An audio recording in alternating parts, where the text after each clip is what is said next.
this is the new Tim, like the new New York Football Giants. What is demo scene? There's a button here that says demo scene 1, demo scene 2. I don't know what that does. But this is the new turnover of the new leaf of Tim and Online Big Blue. We're going to be professional. We're going to be on time. Sort of. Kind of on time. Well, we made it on time. Like the New York Football Giants, maybe it's time. I really want to push this button. I really want to push this button that says demo scene 1 and 2. It's a beta. Okay, well, we're going to talk about New York Giants. We're going to talk about free agency. We're going to talk about the salary cap.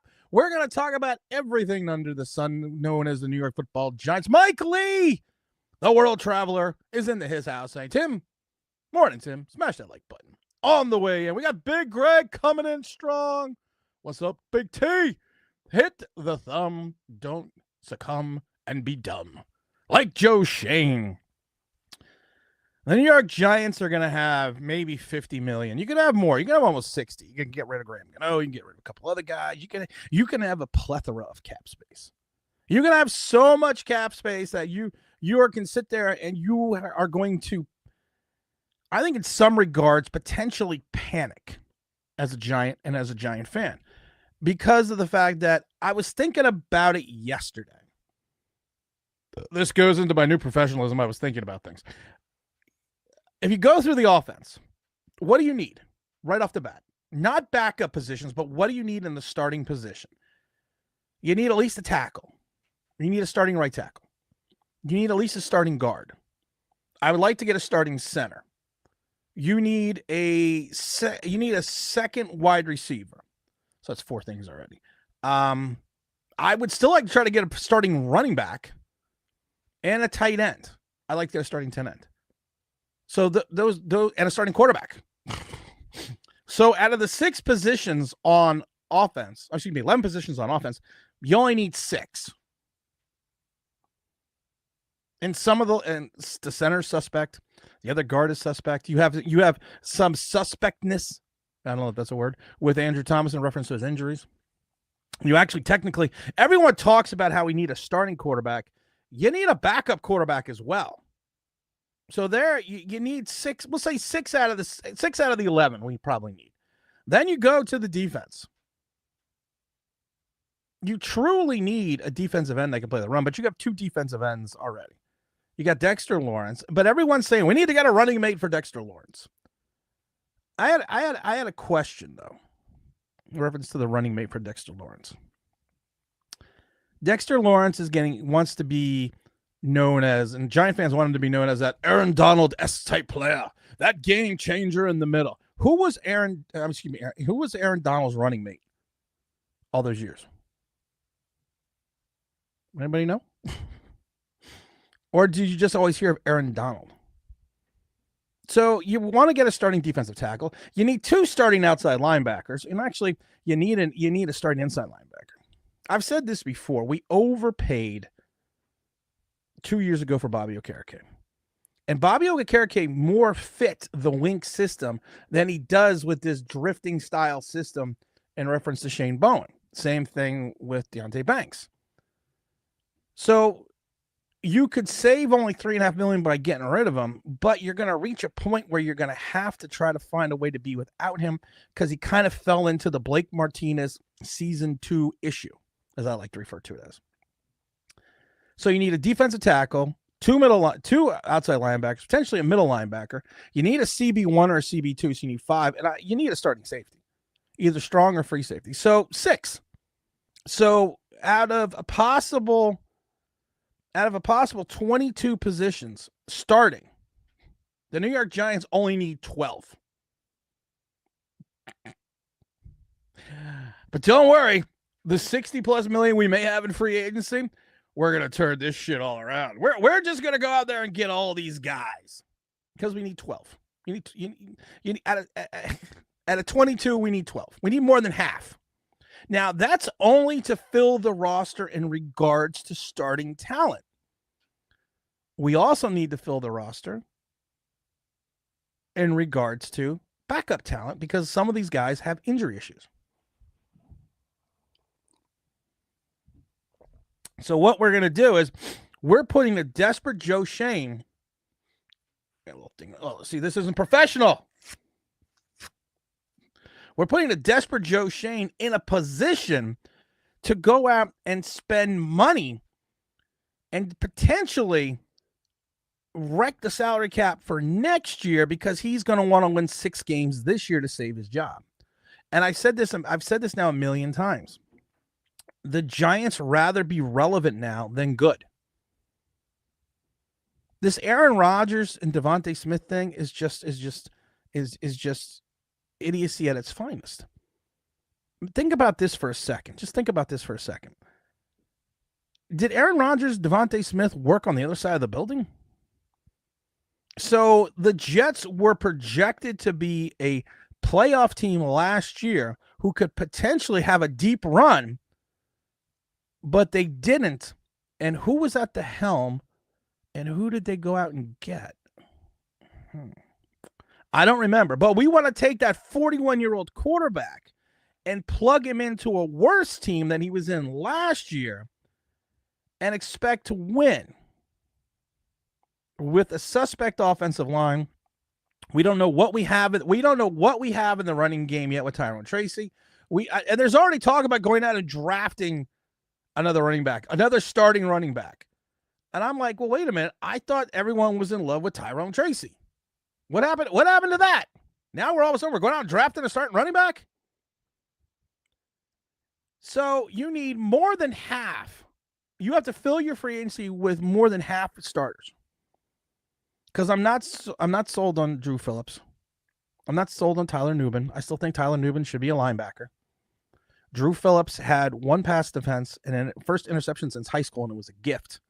And the league completed almost 80% of the passes against him for 10 yards of reception. But all everyone will always talk about is, well, he made the tackles. Well, you go out and get someone like DJ Reed, who you're talking about getting he's going to be your number one guy at the corner position. Because for some reason now, Deonte Banks can't play. Yeah, he had a horrible season, Deonte Banks. Worse than his first season. He had a sophomore slump. But the safety play was so bad at times last year that sometimes the safeties will cover a deficiency or a issue that your corner is having. Our guys couldn't do that. Pinnock cannot do it. Pinnock, everyone's in love with Pinnock. I've been saying for the last 3 years that Jason Pinnock is a third safety at best. And we have him starting. Everyone's in love with Tyler Nubin, but I've said this before, and I'm going to say it again. Even on a bad team, somebody has to make the tackles. And when you talk about, Joe Shane had such a great draft class last year, was it that he had a great draft class? Or was he hamstrung and had to play the rookies and had nobody else? I've said it before. Even if you're a bad team, someone's got to play.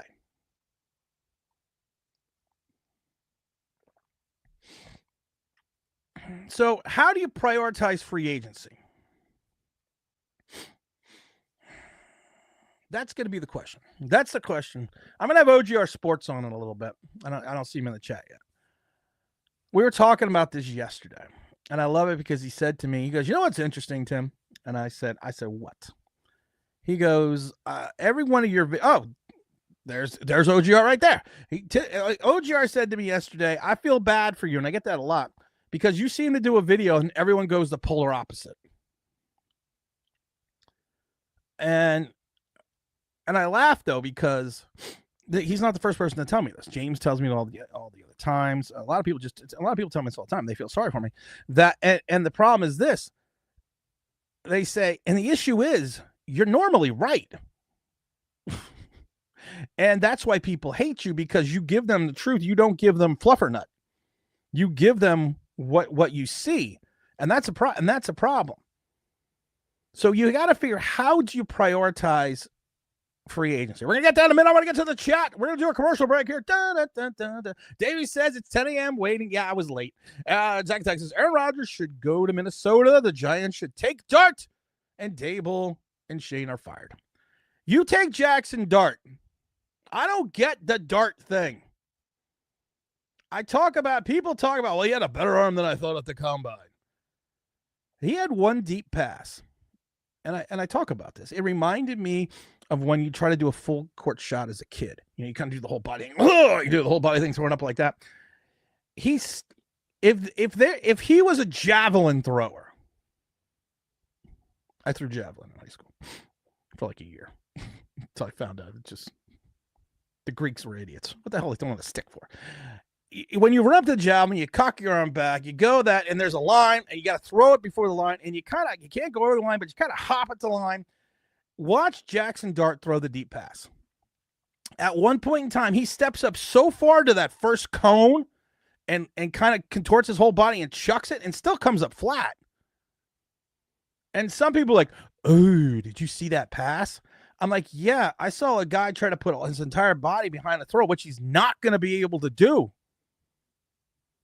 in a game, because if he steps up in the pocket like that and tries to do that, he's going to get fucking wrecked. Will Howard, who had the worst combine I have seen in years, one of the best arms I've seen,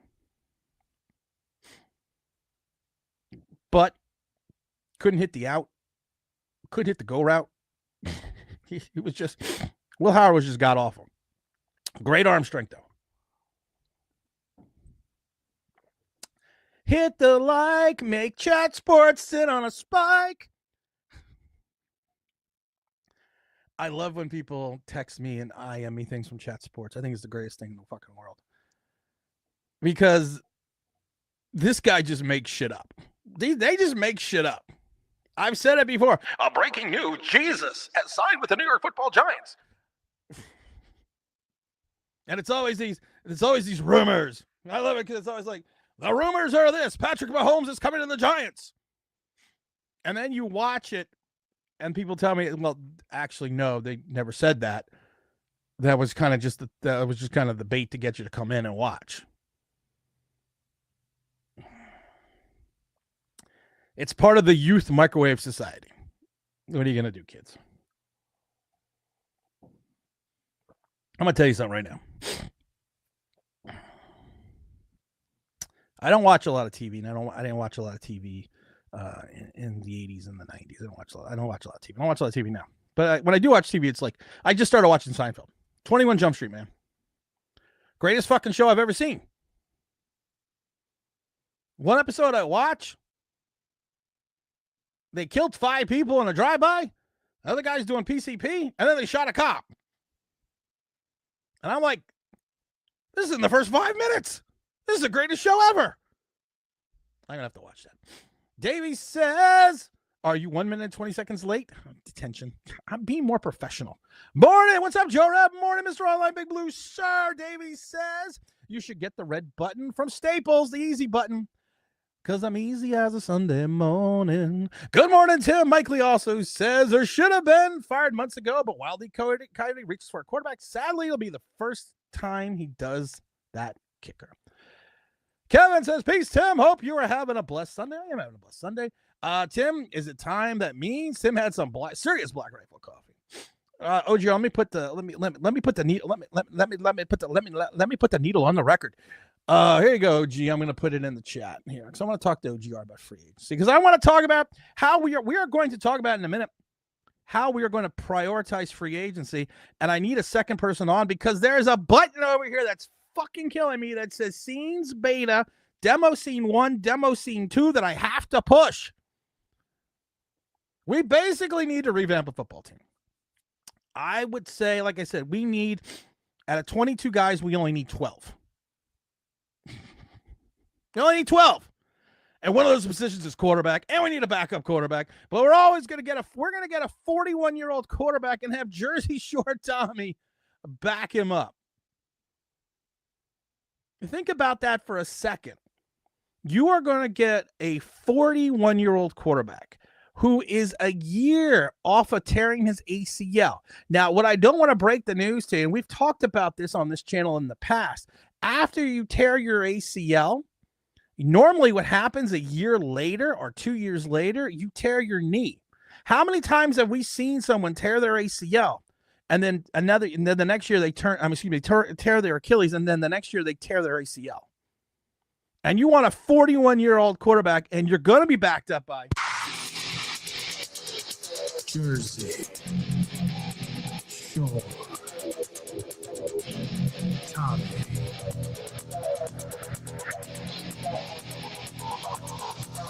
Wait for the beat to drop.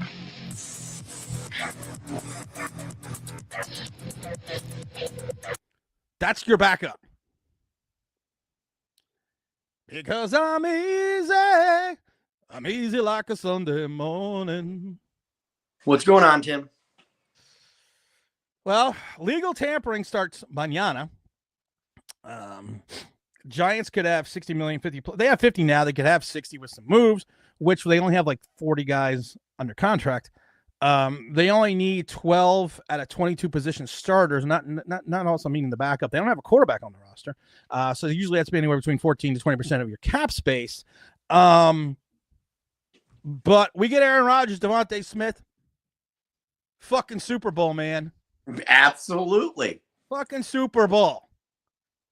And then re-sign Darius Slayton, because why not? Why not? Because Darius Slayton's already said he wants to go to a winner, so you know he's referring to New York. Have you looked at like the top 10 free agent wide receivers? And they have Darius Slayton listed at like number 7. I was going to say, isn't he like in the I was going to say, isn't he in the bottom half of the top 10? Yes. Yeah. Okay. So, so. They have him, at least on PFF, I mean, take that for a grain of salt. They have him ranked ahead of Keenan Allen. You know, I can actually see that. I'm actually, how far ahead of Keenan Allen do they have him? One space. Oh, I can see that. I can see.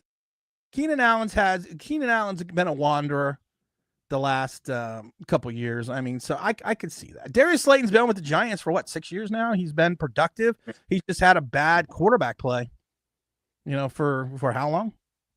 I mean, his entire career. His entire. I mean, Darius Slayton's best game was that Jets game in Daniel Jones' rookie season, because I went to that game, and I was only one in the stands with a Darius Slayton jersey. So, what do you? And I didn't want to jump into this right away, but I want to jump into DJ Reed. Seems to be the object of Giant fans' affection. They call him the prototypical number 2 corner. I always love it because one scout says, and I love this, he excels by going unnoticed.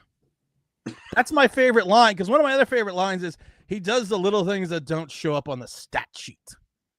Oh, I love that one. I always love that cliche.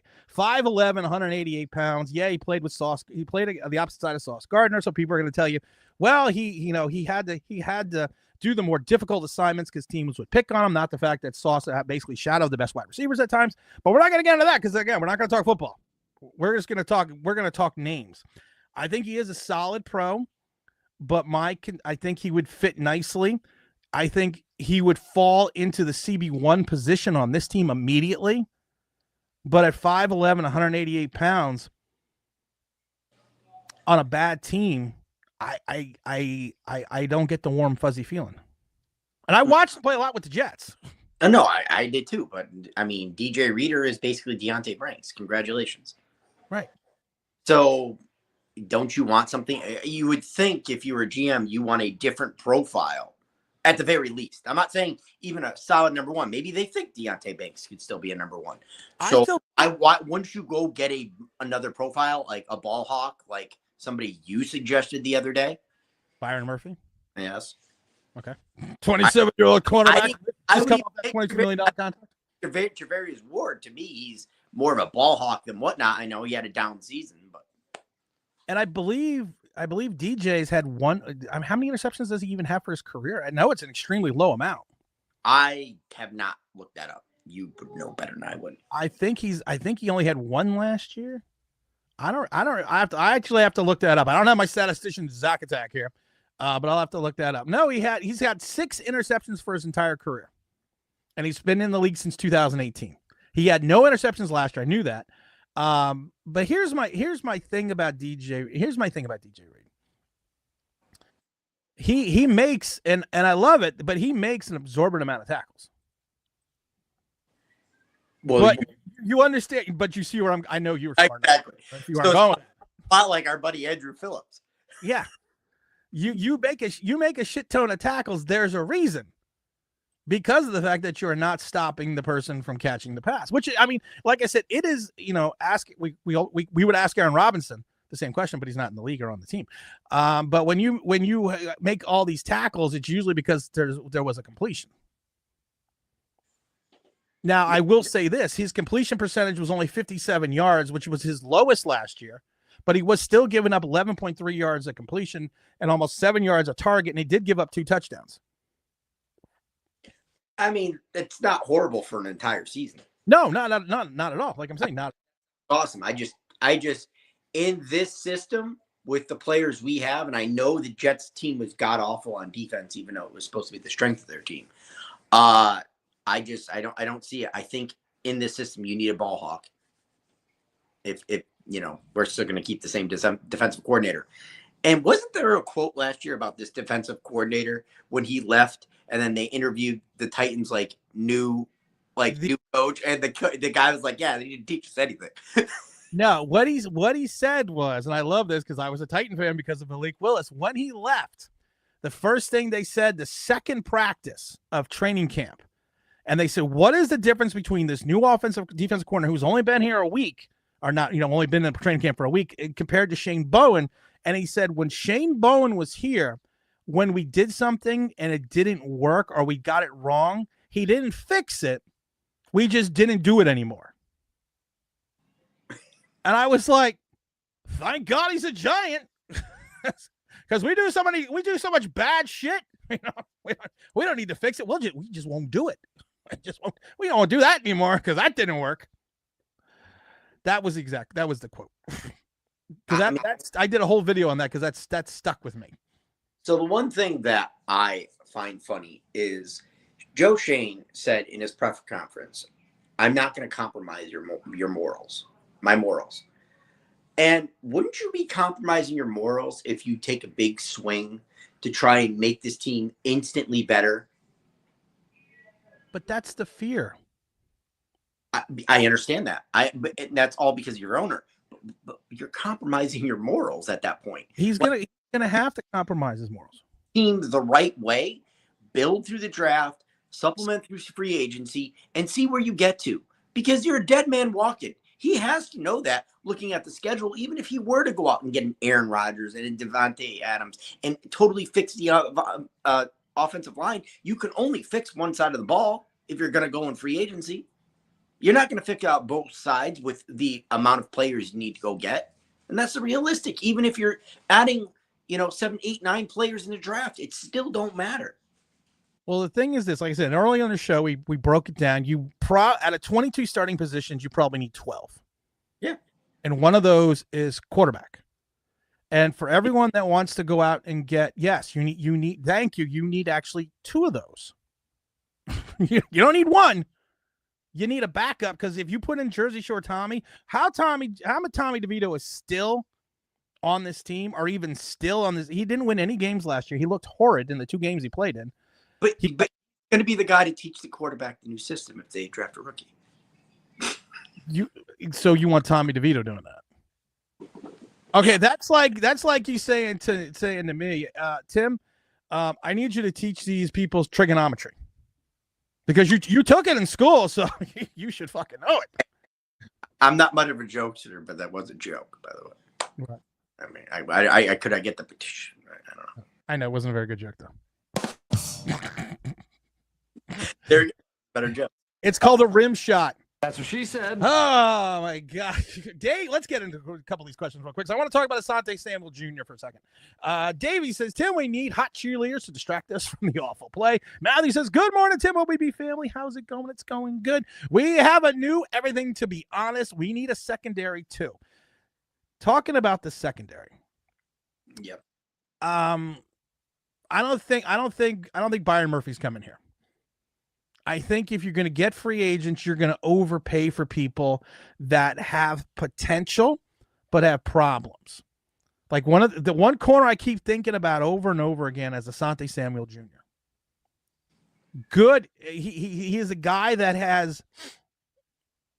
If you ever watched him play with the Chargers, he's not a press cover corner. He comes from the Deion Sanders school of tackling. But to your point, he's a playmaker.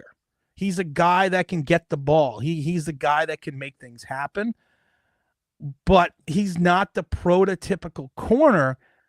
But on the right team, on the right system, which scares me because we all know Shane Bowen's defensive secondary systems, going back to Tennessee, outside the 2 years of Jim Schwartz, don't work. He's had the worst secondaries in the league. But Asante Samuels Jr., I think he's 26 or 27 years old, I think would be like a guy the Giants might go after. Because of the fact that he has a high end. It sounds like a fit in Shane Bowen's system. Because Shane Bowen's, he doesn't want his corners pressing. No, thank you. That's why Deonte Banks struggled. So, because now you got one defensive coordinator with one profile, you go get another one with another profile, and now Deonte Banks really doesn't fit this current system. You would think you would fire Shane Bowen and actually go get somebody that would match the guys you have instead of trying to fit a round peg in a square hole. But that's what the Giants love to do. So, yes, Asante Samuel makes a lot of sense as far as system for Shane Bowen.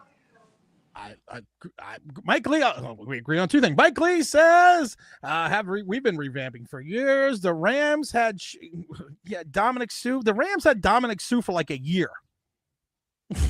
And they didn't have. He's trying. I said, who was one of the running mates for Aaron Donald? Because everyone talks about that Dexter Lawrence needs someone else to be with him, and I was like, who was there with Aaron Donald when he was in with the Rams? Dominic Sue was there for a year. Dominic Sue was also in Tampa. Dominic Sue was also in Detroit. Dominic Sue was in a lot of places. There's a boy named Sue. Only if we had a player from Duke, says Mike Lee. Can we sign Phillip Rivers, kid? He's only 13. I saw that. He's 13. Davey says also, Tim and the Giants like Snow White in the Seven Dwarfs. We got Joseph Clark in his house. Good morning, guys. What do we got here? You're wrong. Chat Sports said they're going to get Alexander and Jonathan Allen, Aaron Rodgers, Devontae Smith, Tyron Jenkins, and Asante Samuels, and Brian Murphy. Oof. Oof. That is impressive. That is very impressive. That's impressive because I think there's only $276 million in cap space available total. So I think you got and that's what you're paying. 40 right there. Are we going to go into the league year, $276 million over the cap? I think we're going to have to. getting that list. What is the punishment if you are over the cap? Like, let's say a team just totally. You can. It depends on how bad you are and how long you are over the cap, but you will lose draft choices. You get fined and you will lose draft picks for the following calendar year. It sounds like it's worth it. Go. No, no, I don't think it is because I think after a period of time you start with a 1. Well, the Giants there, it'd be a bad thing to lose the first round pick. Free agency this season has been nuts. Steelers may lose Wilson and Phillips. I think one of them stays. I think either Zach. I think Justin Fields stays in with the Steelers. Why would you leave? It doesn't. Russell Wilson's not coming back. Unless you don't feel wanted, unless you really want the starting job that bad, and the Steelers, it might be tougher to get that job for whatever reason. I don't know, but to me, I would stay there. They let go of Russell. You have a chance, but who knows? Captain Matumbo says, Tim, how's your New Year been, sir? It's been good. Davey says, Chat Sports likes the idea of getting Aaron Rodgers. They should get us a Super Bowl along with Devontae Adams. I am not against Aaron Rodgers. I would like people to know that. I am not against that. But Aaron Rodgers is not going to come in here and save this franchise. I've said this before. You make the OGR, I said it before. You make the Aaron Rodgers move. It's about being relevant, not good. It's about saving your job, not building a team. Aaron Rodgers, to me, you put him in here, we're what? We go from a 2-win team to a 5-win team? Pretty much with the schedule we're playing. Maybe we're not winning a home game. If you had an easier schedule, okay, maybe you can get 8 wins out of it. Okay, I guess you're relevant. At least you stay in contention until November versus being eliminated basically before Halloween. They say in New York, and maybe a lot of people, of course, are not just always don't live in New York, or in the Connecticut area, New Jersey area. They say that in New York City, you want to control the back page, which means the sports page on the Daily News and the New York Post is the back page. But you want to own. Steinbrenner was the king at that. You want to own the back page. You don't want your rival, the Jets, the Mets, the Giants, the Knicks, the Rangers, the Islanders. You don't want them to command that premium space. And I think Aaron Rodgers, all you're going to do is you are going to own the back page for like a day, and then you're going to be irrelevant again. No, when he starts throwing his temper tantrums, then you're also going to be owning the back page. Oh, he's probably going to throw a temper tantrums the day he signs the contract. That's why I'm thinking, that's why I'm thinking you're going to be irrelevant the next day. But go ahead. Who really wants to own the back page nowadays, considering the fact who reads the newspaper? I do. I know, Tim. I know you do. I do. And I'm what they refer to in advertising as the demographic you want to have, because I have ancillary income. So you want to appeal to me. No, you want to appease to 18 and 34-year-olds. Sorry. Yeah. I know. Craig says Aaron Rodgers is an egotistical and would be risky tarnishing his legacy of playing for our team. That's a good question about Aaron Rodgers. If you're Aaron Rodgers, you look just like him. You're Aaron Rodgers. You got the beard. You're at the end of your career. You're 41 years old. You had this prolific career with the Packers. You go to the Jets, and things do not go well over 2 seasons. So automatically, you got to go to the Vikings. You got to follow the Brett Favre route. You got to go to the Vikings, which I think it might happen. But why would you want to come to a franchise such as this, who you're not going to win, and then you turn around and then you may get more money, but does this help your legacy at all, or are you just doing it for a final paycheck? My question is, why are you still playing? That's why are you still playing? Go right off into the sunset. You had a great career. You're going to be a Hall of Famer. Yes. Why would you want to tarnish it kind of like Brett Favre did? Brett Favre tarnished it for a minute, and then he had those 2 big years in Minnesota. Then they had that bad last year in Minnesota. Yeah. And then he threw that bad pick in the playoffs. Like he Brett Favre'd it in the playoffs in that last Minnesota playoff game. So, that if you are a quarterback, name me a quarterback that's a free agent right now that you think would help the job. Okay, this is gonna be a tough question. This is not good. This is like trigonometry. This is not gonna be a tough question. This is not gonna be a tough question. Name me a quarterback right now that's a free agent that would want to come to New York outside of getting overpaid, but would want to come here and be part of this. Because any quarterback to me is going to want at least a 2-year deal to come here. But who would want to come here and deal with what they're going to sell you on Malik Neighbors. They're going to sell you on Andrew Thomas. They're going to sell you on Tyrone Tracy is going to be the next Eric Dickerson. They're going to, or New Orleans Darkwa. They're going to sell you on all that. But what quarterback would sit there and see the Giants situation, see the fact that your head coach and general manager could be fired by Thanksgiving and say, you know what? This looks like a good place to go. Well, obviously with all those things, the answer is no. There isn't one. It doesn't make any sense for any of those guys. But if you are a quarterback out there that you are looking to the future, you want to prove to the NFL that you belong, the guy that comes to mind is the guy that you said should go to the Pittsburgh Steelers, and that's Justin Fields. Now, my question is this. If you're Justin Fields or you're Sam Darnold or you're even Jacoby Brissett, well, Jacoby Brissett, I would think could make sense coming here. Do you really think the Giants are an opportunity franchise to showcase your wares, or a team that at the end of the day may put you in a worse position for your career because you're going to be playing with a suspect line? Everyone's got to I love Malik Neighbors. I had no problem with the Malik Neighbors pick. I've talked about this before, but I still think you could have got a quarterback and a wide receiver like a Ladd McConkey or Brian Thomas Jr. and a Michael Penix and fixed everything like a year ago. But I love Neighbors. But you don't think that the league, and I'm just talking rhetorically, but we don't think the league is going to sit there and now say, okay, we know exactly what Malik Neighbors does. The Giants really have nothing else. We're just going to shut down number one and make them go someplace else. So if I'm a quarterback coming in and I know right now that I don't have a plethora of weapons everywhere, in some regards, I'd be worried that it was going to hurt the remainder of my career if I have a bad showcase on a bad team. Then who's going to want me next year? It all depends how much you believe in yourself. At the end of the day, that's what it comes down to. Because if you believe you are an NFL starting quarterback, you believe you can make the players around you better, then you take that chance. If you don't have that belief in yourself, then you will go to a team where maybe I can earn the starting job.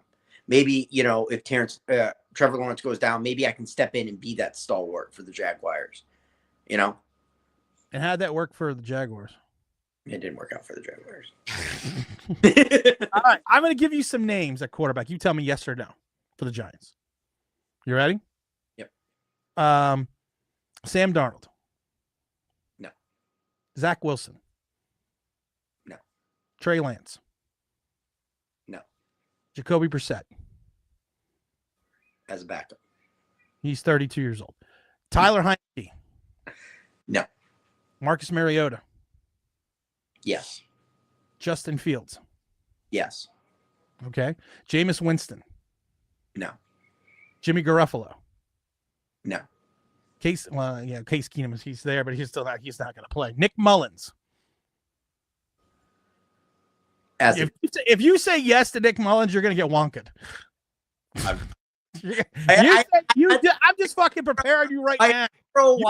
You say yes to Nick Mullins, you are going to leave. I like teetering on the Wonka. That's why I did it. Okay. But that is just a small sample of the names that are out there. So really you came up with Marcus Mariota, Jacoby Brissett as a backup, and Justin Fields. A bunch of those other guys would be a backup, but I don't think they'd be willing to back up. That's why I said no to them. And what did I say Jameis Winston? Yes, you did. Okay, I forgot. What did you say about Jameis Winston? I said no, but I could see him being a backup if you're willing. But I don't think he wants to be a backup. Maybe I think he wants to still. I think he still thinks he could start. Yeah, I mean he's now almost 4 years removed from his last starting season at Tampa when he threw for over 5,000 yards, 33 touchdowns, and 31 interceptions. I will never, like I said before, I will never forget that one game he played at home that he actually threw more interceptions for touchdowns than he did touchdown passes, and he threw 4 touchdown passes. And I remember that because they scored, they get the ball back, and then he would throw a touchdown, and they ran it back the other way. I was like, I can't remember who they played, but they played at home, and I literally stopped what I was doing because I was like, I gotta watch this. I gotta watch this game. And he did not disappoint. And I think he will not disappoint. OGR Sports agrees with me, of course, right there. He says, I agree, Tim. Protect and Serve says, I'm actually crazy on Aaron Rodgers on this team. If we're going to suck, I at least want to be entertained. Do you think Aaron Rodgers would be entertaining? Yes. But do you think Aaron Rodgers would be entertaining on the field? Because he's going to be on, the Pat McAfee show. He's going to be on all these other things. But do you see, I don't see a 41-year-old, soon to be 42, coming in here with all this magic. I don't see it, especially not for an extended period of time. A lot of these Giants fans, I feel that want that, just hope that they can have a Vinny Testaverde season at the end of his career with the Jets. Or are we going to have the Vinny Testaverde season with the Cleveland Browns? I'm trying to remember that one. The only one I remember is the Jets. Exactly. The Cleveland Browns picks. Exactly. That's what I'm talking about. But to Protect's point, are you not entertained? Are you not entertained? That's what I think that's what Giant fans want. I keep saying, I don't think we want to be relevant. I think we want to be relevant. I should rephrase. I think we want to be relevant in the moment, but we don't want to be good. We want to just be like, we got Devontae Adams, we got Aaron Rodgers, we got all these guys, but we still won 4 games. I just think a lot of people just look at what certain teams do, and they're like, well, why not us? Because every year, 4 to 6 teams that made the playoffs the previous year will not make the playoffs this year. But those other teams drafted well. Tim, I'm just telling you from a perspective of a Giants fan, not myself, but as a perspective of a Giants fan that just sits there and has this alternative optimism. Because you're not just. Why are you putting up the Eagles draft history? Oh, I don't know. Mitchell, DeJean, Carter, Smith, Davis, Jurgens, Smith, Dickerson. The first Jalen was a flame out, but then you got Jalen Hurts too. That's just how they drafted since 2020. It's like I just like that because they're all fucking starters. I know. I hear you. I just put up the Giants one, and it would just be like not a starter, no longer in the league. That would just be mean. That would just be mean. Is Baker? You want to insult the Giants? Just do this. Oh, that was so embarrassing. Your 100th season is your worst season, arguably. We were supposed to wear that like 3 times. We wore it once. And like I said, James and I were at the game, so we didn't see how bad it looked on television. We were at the game and it looked bad in person, but they did that so well. They wore it one game and said, "We are never wearing those again. just throw those away."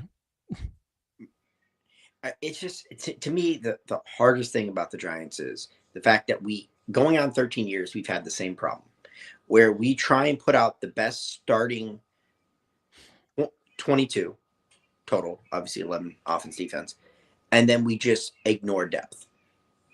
And that's been the Giants' biggest problem. And then people are like, "Oh, look at all our injuries." Yes, because if your starting 22 does not stay healthy, then you are ultimately going to be a bad team because you do not have the talent to step up and fill that hole. Not perfectly.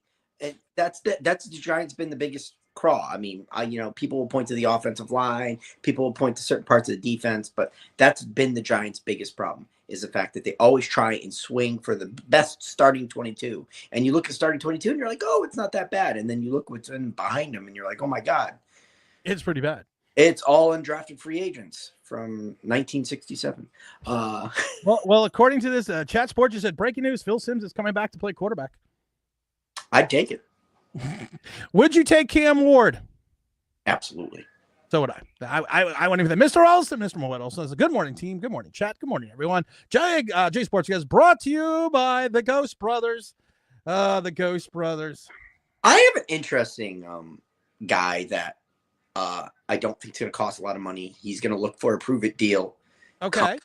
Coming off an injury from the Raiders, edge rusher, but plays the run defense well, and that's Kuntz. Or how do you say it? It's spelled Koonc. I know you're talking about, but what was his injury? I know he's coming off. I think it was tore ACL. I think it was ACL. That would be a Giants move, but we have submitted for your approval. The Ghost Brothers. Nobody needs to be afraid. Everyone talks about move, but the reality is you're not going to I don't let's just put your GM hat on for a second too. Okay, I got my GM hat on. Okay.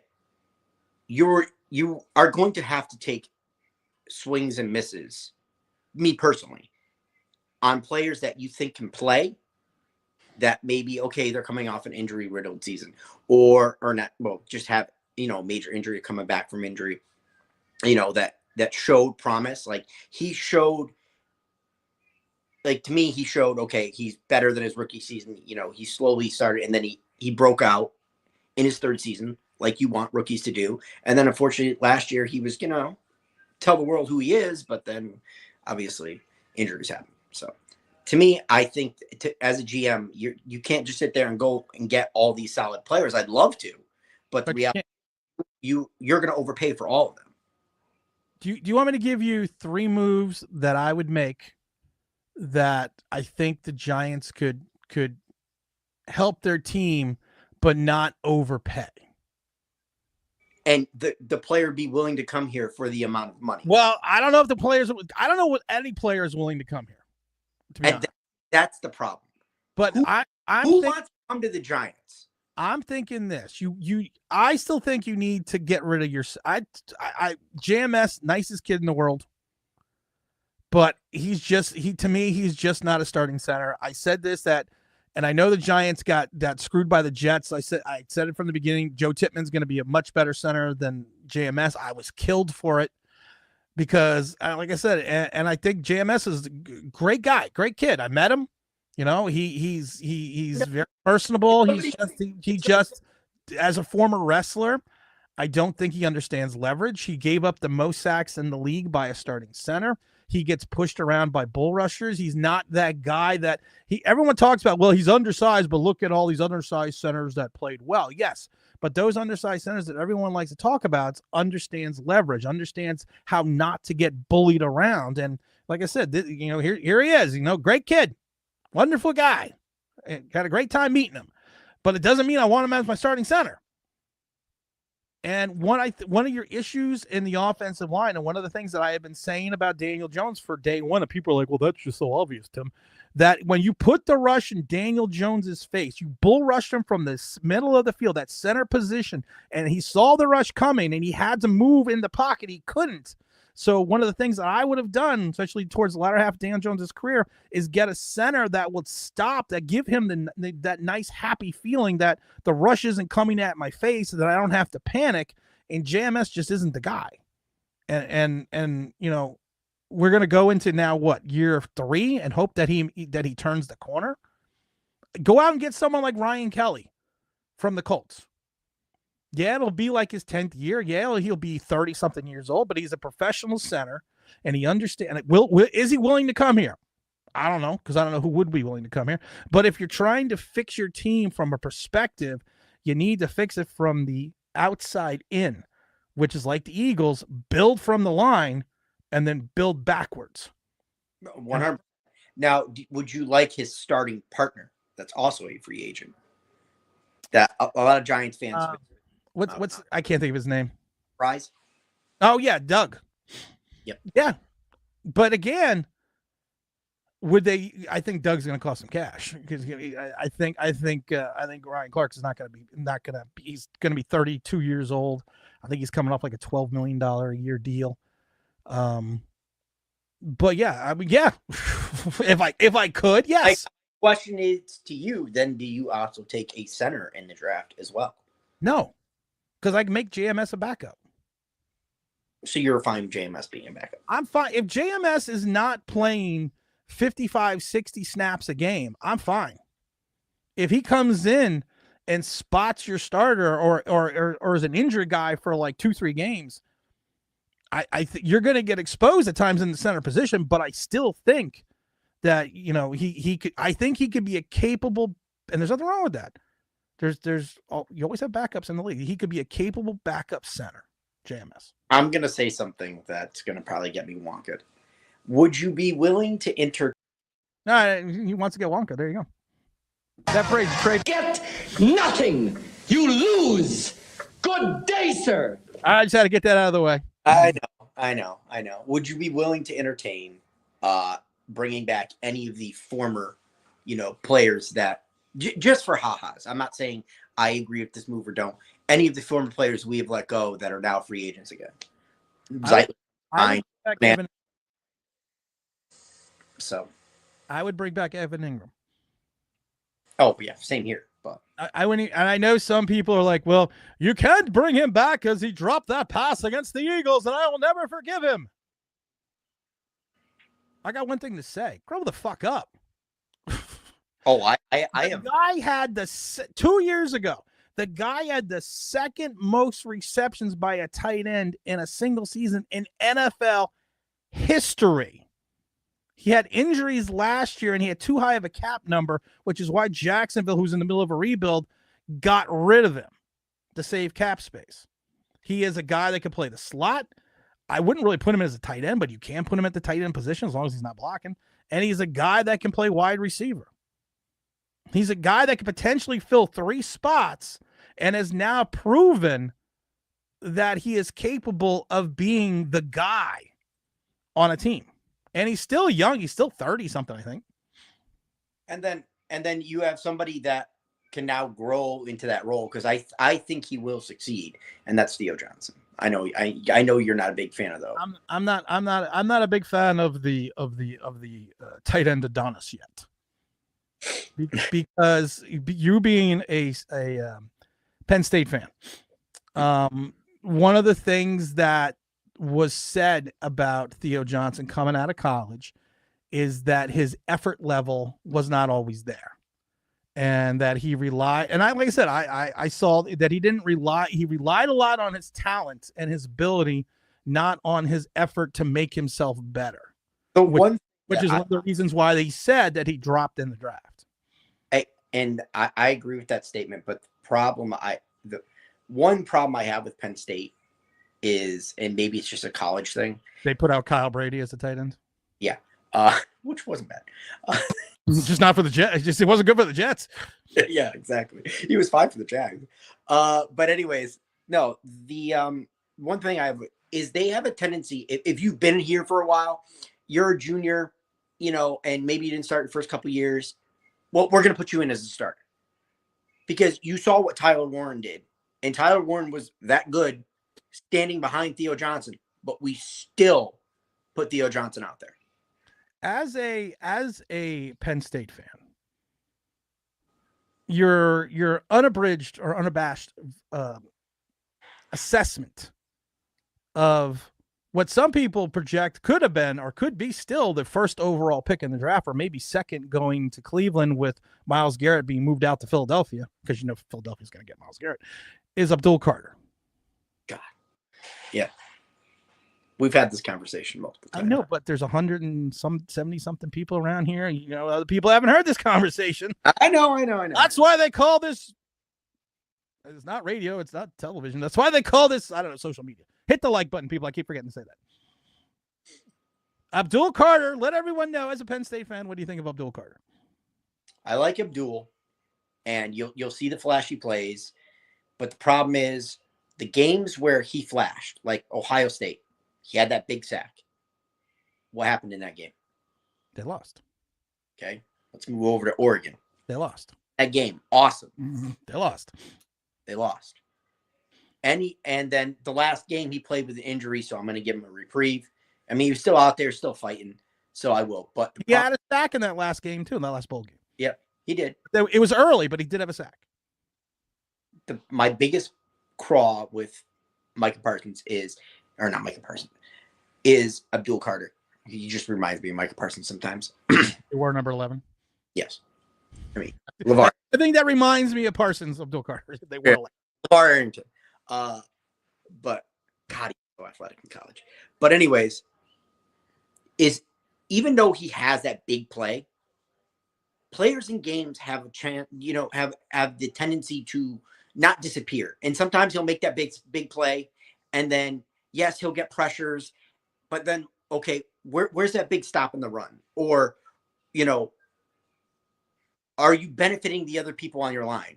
I guess to a certain extent he would, but it's just, to me, I see him disappearing in games, and that's the problem. Where Micah Parsons is always there. He's there. And I don't see that from Abdul. I see him disappearing sometimes. He'll have that big play, but then he'll disappear. Do you have any concerns that he was basically, I'm not going to say a one-year wonder, but he was basically a one-year wonder. He played 2 years with basically off-the-ball linebacker. They figured out his speed is something that they could use and exploit, slower tackles on the line, which is Penn State credit, which was a smart thing to do. I keep watching some of his film. I always go back to O'Shane Ximenez. I don't see a plethora of pass rushing moves, and maybe his repartee was not, he didn't need it all because of the fact that he did that little shoulder dip and he can kind of just go outside the tackle. But then we see in the bowl game, when he hurt his shoulder, the first thing they would do to him in the bowl game, the tackle, was just push him to the ground. And he's not going to be able to use his speed all the time in the NFL. And I always say, old O'Shane Ximenez, 10.5 sacks at Old Dominion, used speed to get around guys, but then figured out he couldn't do this in the league. Do you have any concerns that his pass rushing repartee is probably not as deep as a Brian Burns? I know.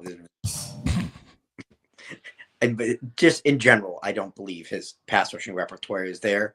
But obviously, there are teams that see something in him, or he would not be a top pick, unless you really do believe that this draft is that devoid of talent that somebody like Abdul Carter. Let me ask you this: if he came out in the last 2 drafts, do you see Abdul? And let's just say he was age eligible in those drafts, and he was same age he is now.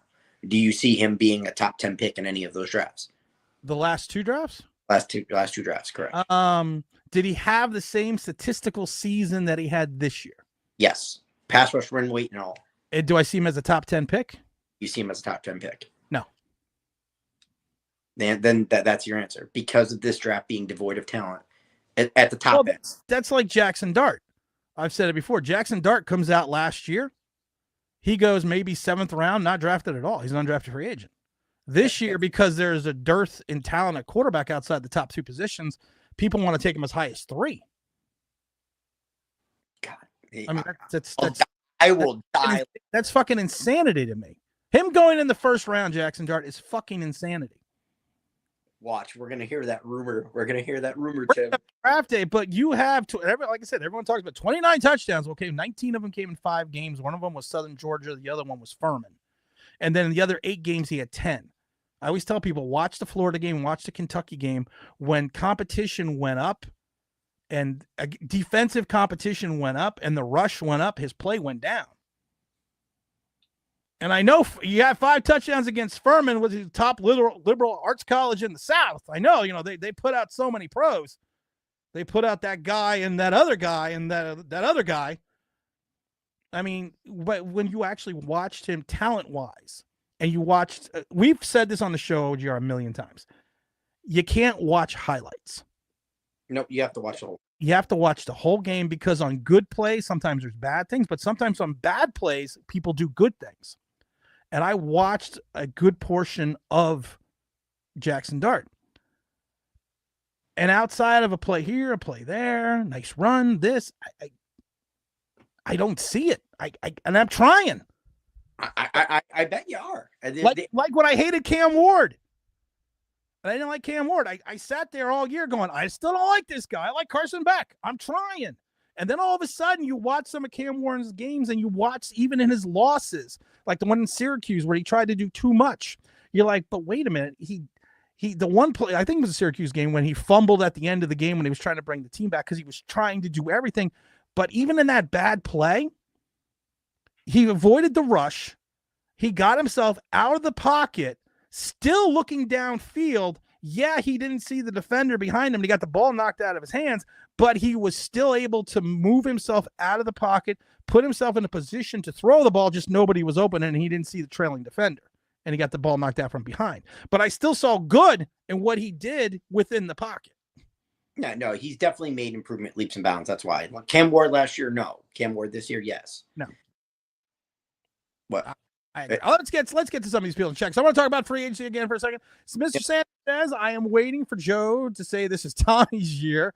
If Joe Shing says this is Tommy's year, I'm going to cry. OG Knockout says, copy the Pats, draft 2 quarterbacks and call it a day. It's not a bad idea. Pedro says, what's your order and position of need? My list is quarterback, quarterback, cornerback, guard, interior, defensive lineman, safety, middle linebacker, wide receiver. I think if I'm missing anything, you're missing outside linebacker. I'm going to go first. I'm going to go OGR. In my mind, if we're just talking free agency, because people have to remember, free agency, of course, is before the draft. I have to go quarterback, because we're going to need a back. Even if we draft a guy, we're going to need a backup.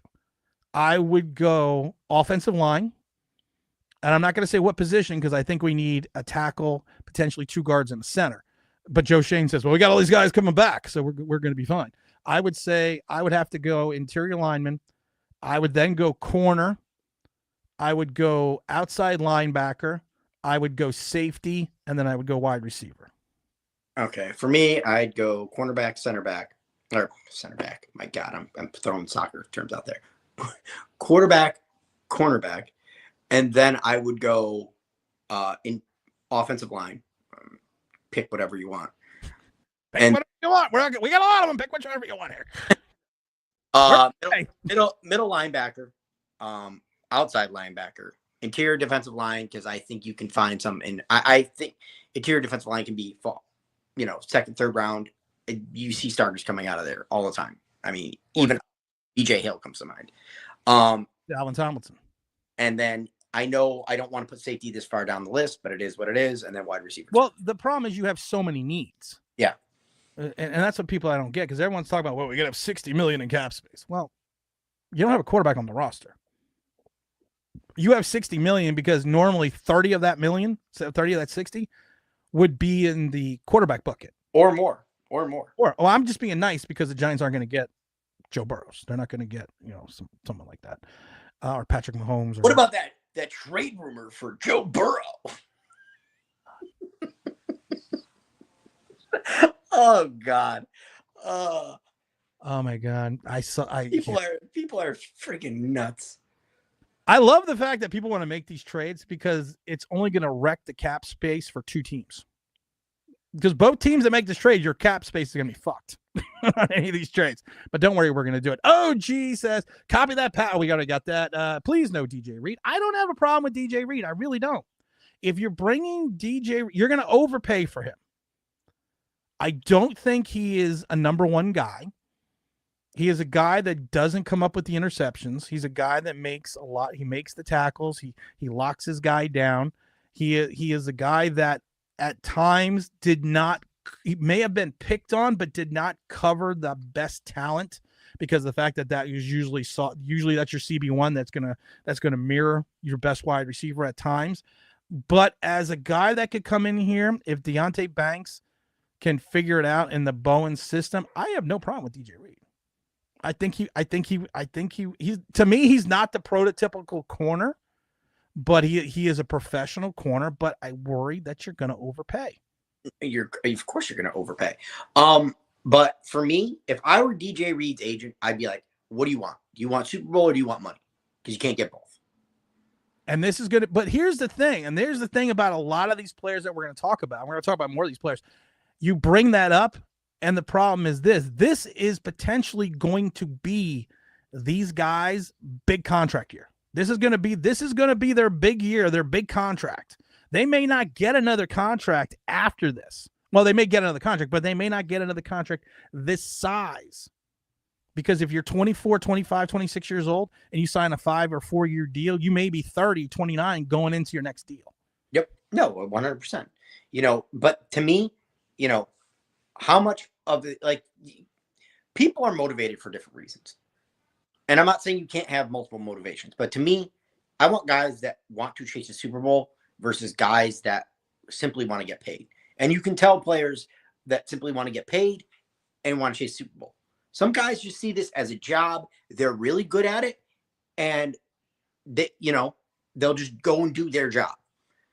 Do they really care that much about winning? Some players don't. They just don't. You've been doing this a long time, ever since you were in Pop Warner.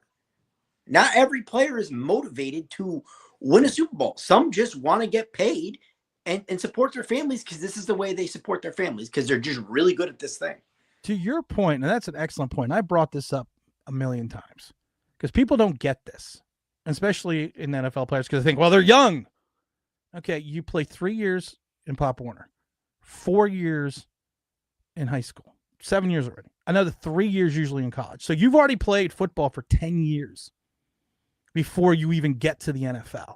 That's why NFL players careers start going down 28, 29 years old, because you're already 15, 16 years of playing a sport before when you get that next big deal. Yeah. Now, I'm going to tell you, physically, I played 10 years. Physically, especially you hit my age, it wears on you. Yeah. I got problems, I got back problems, I got shoulder problems. It wears on you over that period of time. And I could not imagine someone after playing 10 years, playing another 10 years. So you have basically played 20 years of football before you retire.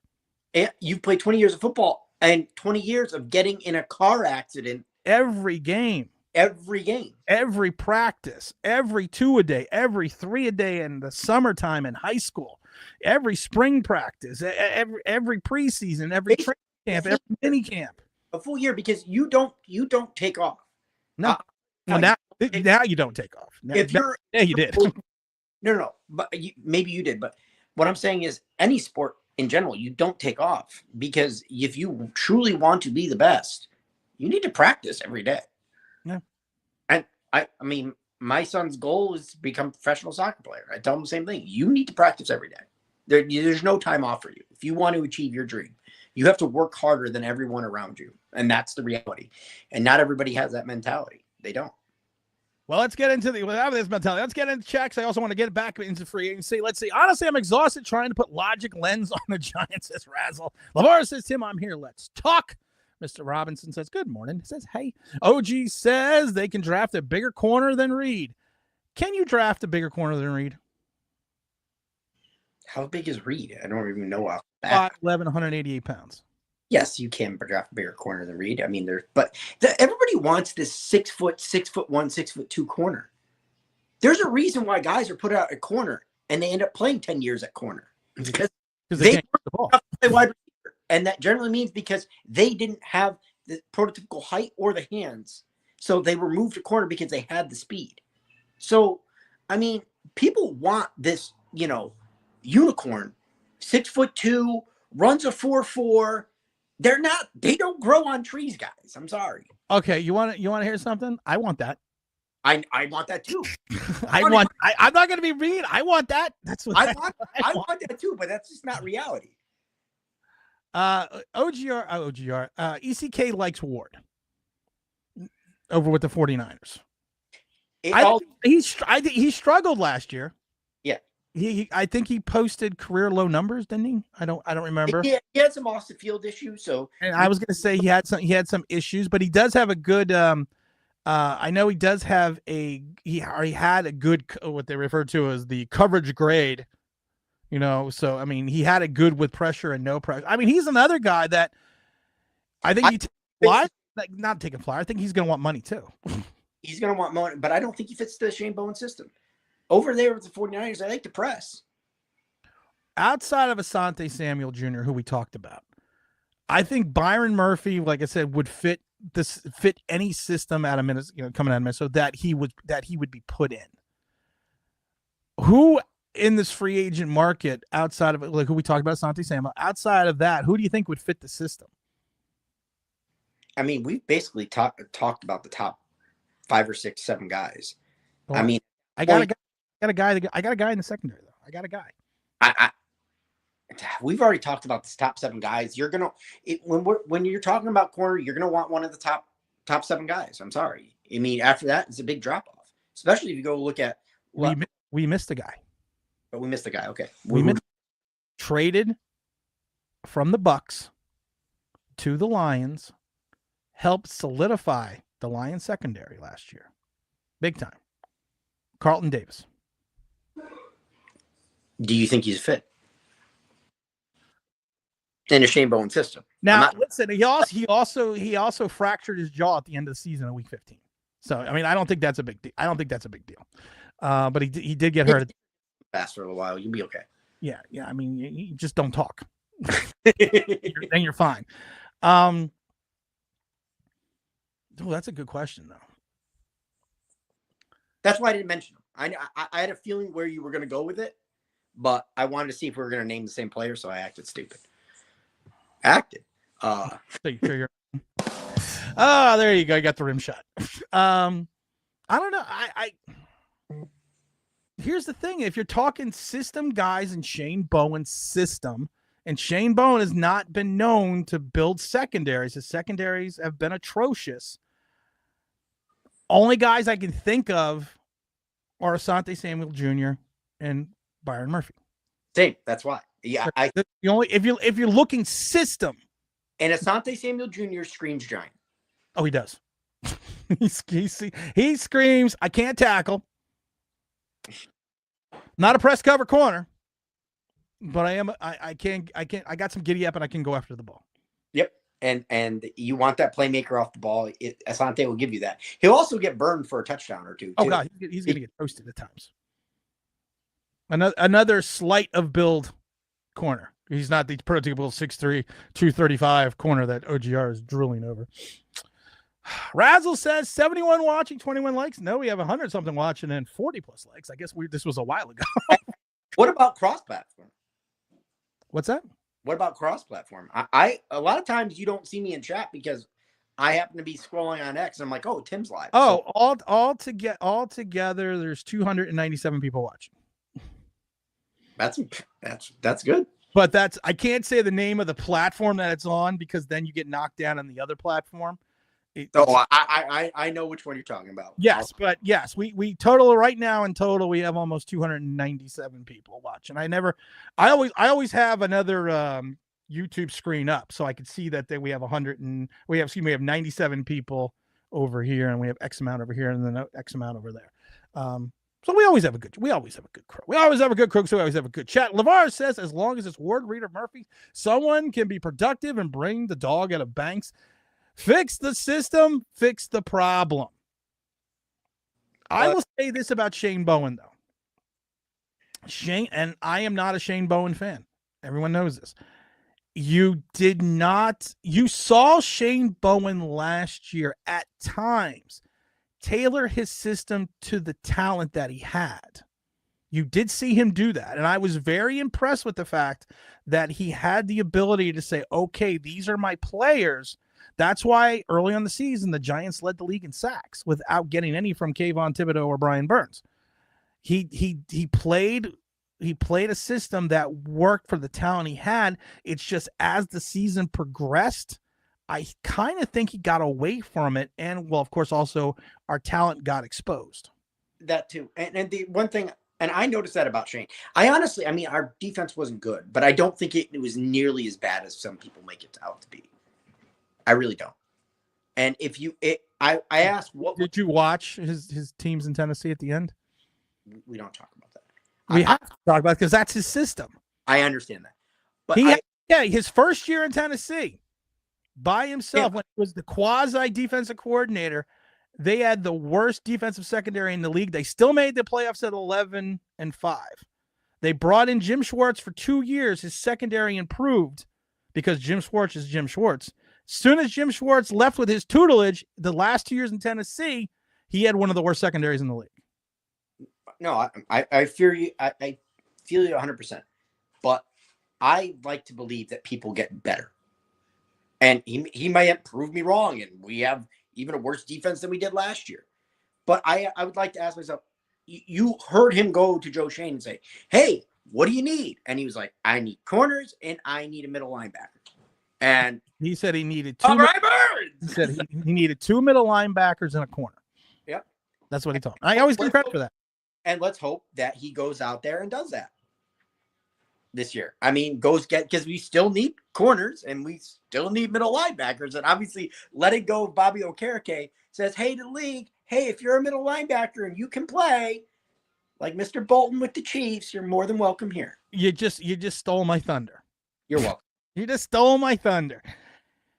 You need two outside linebackers because we can't keep going through this fiasco of thinking that Brian Burns and Kayvon Thibodeau can play the run.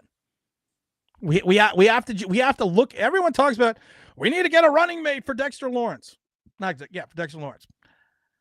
The issue, Dexter Lawrence has had Dalvin Tomlinson. He's had Ashawn Johnson. He's had Leonard Williams. He's had running mates.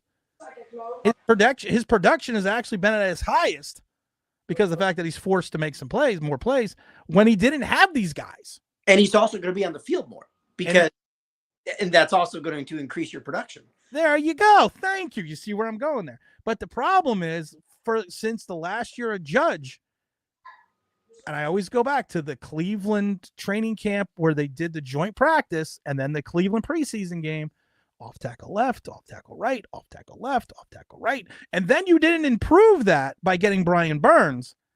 The middle of the field at times has not been the problem because you have Bobby Okereke and you have Dexter Lawrence. It's been people running off tackle because either Brian Burns and Kayvon Thibodeau just don't have the willingness to, or the understanding, okay, I need to maintain my edge.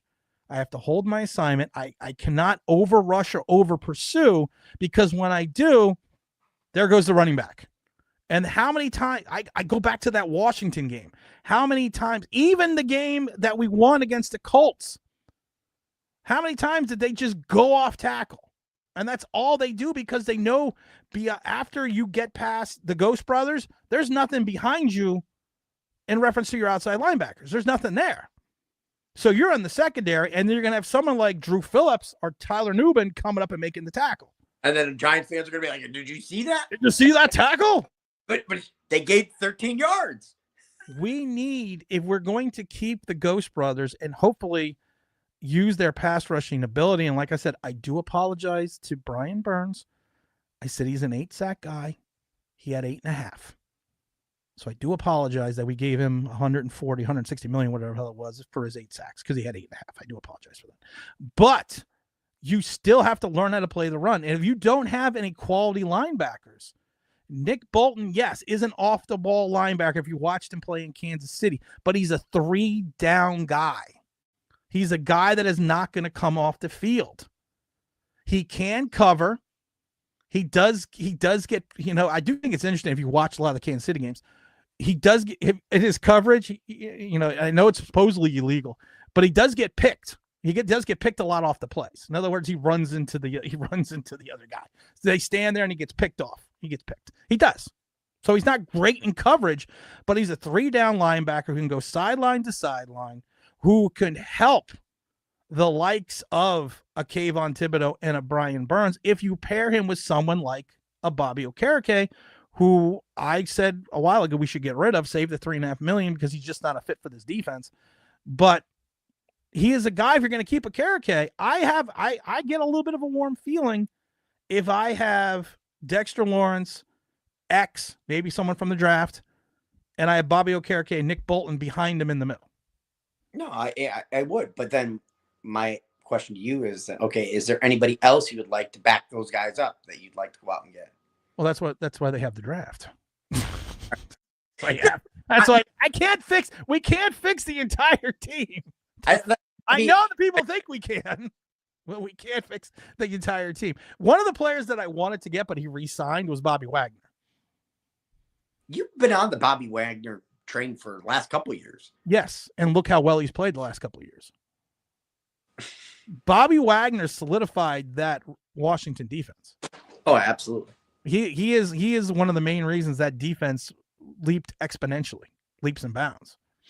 And you're right. I have been on the Bobby Wagner train since Seattle released him 3 years ago. And now he was 36. So that means he's now 497. So, but he's a guy that short-term option who can play, but he re-signed with Washington. Can you think of another linebacker that would fit the Giants outside of Nick Bolton? Come on. We want to talk about perfect fit guys. Nick Bolton, I think Nick Bolton. And Nick Bolton's already won. He's already got rings. That's why I'm like there's other guys. I can't think of one off the top of my head because I can only dedicate so much space to researching. So I have a better understanding of, to me, I've looked more toward the offensive side of the ball than the defensive side of the ball. Obviously, corner's a big thing. So the positions that I highlighted are the ones that I understand better than, middle linebacker. Did Sherwood re-sign with the Jets?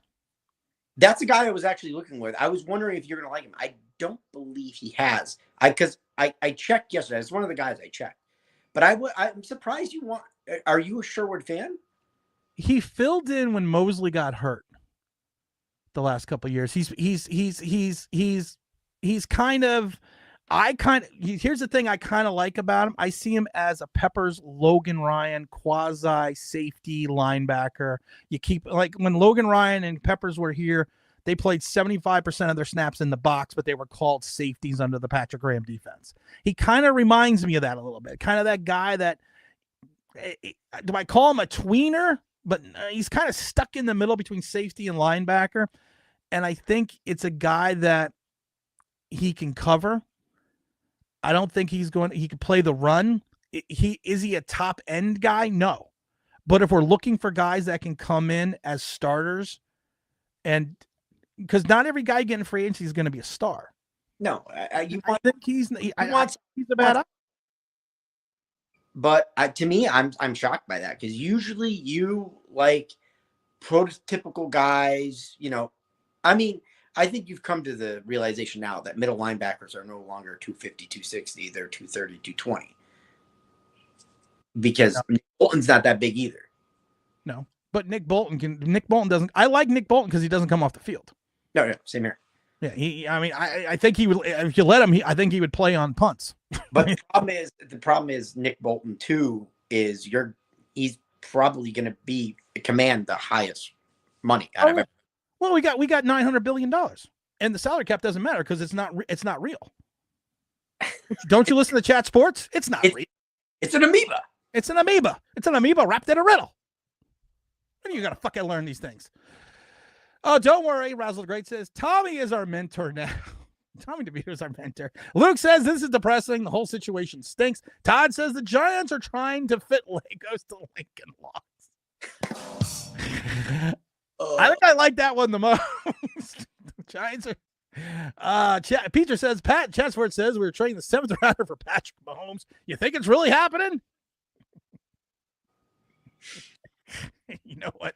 It might really be happening. Draft a rookie, start the rookie. Your ideal situation in reference to the quarterback. We've talked about quarterback a while ago, but your ideal situation about the quarterback. Are you bringing in a free agent and drafting somebody, or what are you doing here? I think I would if I could, in a perfect world, if somebody falls to me, I'll be happy. I just don't think that player's going to fall, but let's just go with OGR's perfect world. Go and get yourself somebody, Jacoby Brissett, where you can save a little bit of money.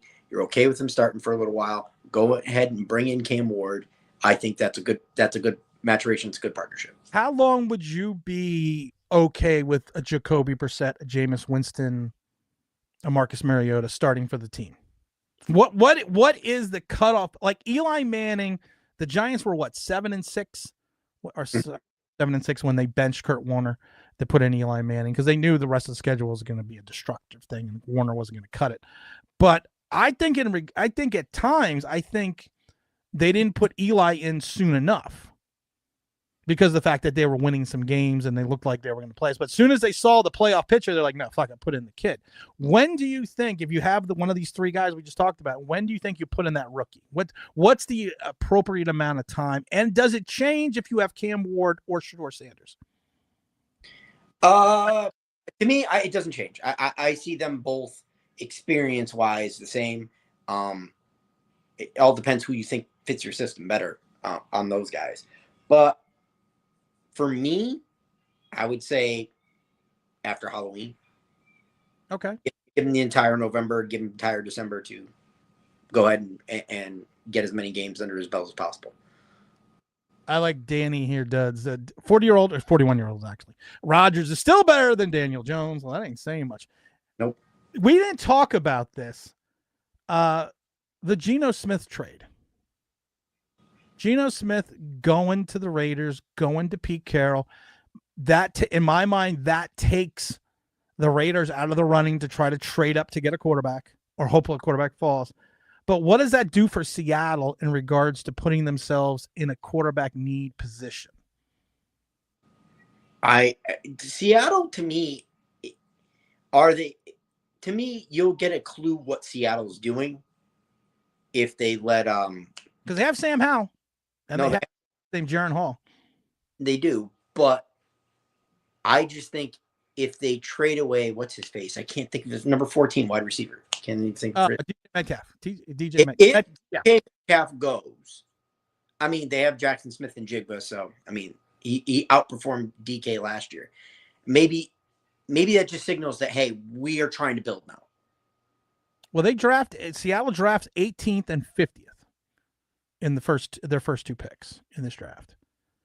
I don't think that either Tennessee or Cleveland would want to drop down to 18. Definitely not. Because I've said this, and I don't know what your feeling is. And most prognosticators say this as well, so I'm not speaking out of turn, that this is a top 10 draft and then the rest of the guys are starters and fillers. There's the top guys, and then there's kind of, the guys that you could get who will be. This is not a great draft. This is not a deep draft in any this happens every once in a while. But I think outside of the top 10 guys, the rest are potential starters, maybe not Pro Bowlers, and then the rest of me are kind of roster fillers. And I think, and a lot of people have said that about this draft. So I don't think that I think trading with the Giants makes sense for either Cleveland or Tennessee because of the fact that you're still staying in the top 3, and you're going to probably get at least 3 2s or a 2 and a 4 or something like that in this draft. And the Giants are still picking high in this draft. For me, I think it makes most sense for Tennessee. I don't see Cleveland moving. I think Cleveland stands pat unless there's a team behind them and they're okay dropping back. But I don't see teams besides the Giants taking a big swing and a miss. I really don't. I don't think you're going to see a lot of movement in the first round. Maybe the back end of the first round you see something, but I don't think you're going to see a lot of trades in this draft. I don't think either. I think you're going to see, outside of the top 10, I don't see any trades. And that's why Seattle to me is okay. They're going to give you a clue on what they're doing. And that clue is DK Metcalf. Not even Daniel Jones would come back to New York, says Fabian. LeVar was answering the quarterback question. I'm only an hour behind in the chat. What about Cooper Rush? Says Mr. Authentic. We had Cooper Rush. I loved the Cooper Rush signing when Cooper Rush was here with Jason Garrett. To me, that Cooper Rush made sense. But yeah, Cooper Rush doesn't make sense now. Cooper Rush doesn't. No bridge quarterback, says Fabian, period. I'm trying to get to a lot of some people here. And I do apologize because we've been having some really good conversations with OGR Sports here. And I don't want to say anything, but that doesn't come very often. Oh, wow. Ouch. I'm gonna knock you down a little bit, dude. I can't build you up and be like, oh, look at me, I'm great. You might turn your channel back on, and then I'm gonna have competition. I can't have that. I got enough fucking problems. People watching me. So you don't even have to worry about me turning my channel. If I were to do something over again, I would. I'd switch to a different sport. Put it that way. Soccer. Wow, you're Arsenal domination. Go watch it. The Dahmer channel. Absolutely. Knockout says this team is going to suck for 3 to 4 more years, especially when the Eagles and Washington are getting better every year. Dallas may even be better in 2 years, so the Giants are going to suck ass. The Giants are 4th in this division, and for the next 2 or 3 years, the Eagles and the Skins. Yes, I'm calling them the Redskins. They are going to suck the life out of the NFC East for the next 4 years. The one thing I want to see, and I don't know why I love this, is the fact that we haven't had a repeat division winner in so long. So I want to keep that record. So I'm hoping Washington next year actually goes and achieves it. I'm rooting for them to win a division because we ain't. I'm gonna put the needle on the record again. I'm gonna post the link in the chat. If anyone else is out there that wants to come in and stop by for a few minutes, because we're closing in on that 2-hour mark, and I don't know how long can you stay. I'll happily turn it over to whoever comes. No, I'm just asking how long can you stay, because I was going to have you on for the rest of the show. Oh, yeah, I can stay on because you're probably going to go to the 2-hour mark. Yeah, I'm going to go to the 2-hour mark. Well, OGR doesn't want to stay. Okay, all right. Well, you know what? Fuck you. So we got to say about that. I can go for another half hour is what I was trying to say. That's what she said. Oh my God. Okay. Oh no, it's Lex Luthor. Taylor Swift better run, says Mr. Williams. Good morning, brothers. Good morning, chat. I put the link in the record chat in the right, whatever the fucking link. If anyone wants to come on, I know Mr. Bruce, I saw for a minute, wants to come on and hit the bullpen. That's what we're gonna call the new show with OGR Sports. Hit the bullpen. Don't know why. Makes no fucking sense. But neither does this whole show. We're gonna drop in the Syracuse alum right now, the Syracuse fan, the one, the only. He's gonna give us the infinite wisdom in the New York Giants free agency. It's Big Don. Well, hello there. Are you wearing a Yankees shirt? Yankees thing? Yeah. All right. Well, Big Don is gone because we're Giant fans on this. I mean, we're Met fans on this channel. All right. So we're gonna go to the next guest. Wait. Hold on. You have to give me a second on that one though, because I haven't bought my Syracuse Mets AAA affiliate yet, so you can't be on me about that yet. All right. Of course, I only recognized the Mets when they were the Tidewater Tides. But that's the only way I go. What are you telling me about free agency there, Big Don? Free agency. I mean, from what I keep hearing, we got all the money in the world. Who can't we buy in free agency? Isn't it fake? Can't we buy like Rodgers and DJ Metcalf? We could trade for DJ Metcalf. We're gonna draft Dart. Then we can also buy Come on, Don, any offensive tackle. no comedy today. We only got 25 minutes. Who do you think is free agency? Another guess. Who do you do? Come on. Look, free agency wise, we already know how it's gonna go. Joe Shane is we're gonna overpay for some player. We're gonna pay a whole bunch of money to, and people are gonna be happy, and then we're gonna be disappointed when the season starts. So honestly, I'd rather just wait. I'm more interested in the draft than the free agency, because every year it seems we get a whole bunch of money, and then we splurge it on like 2 players.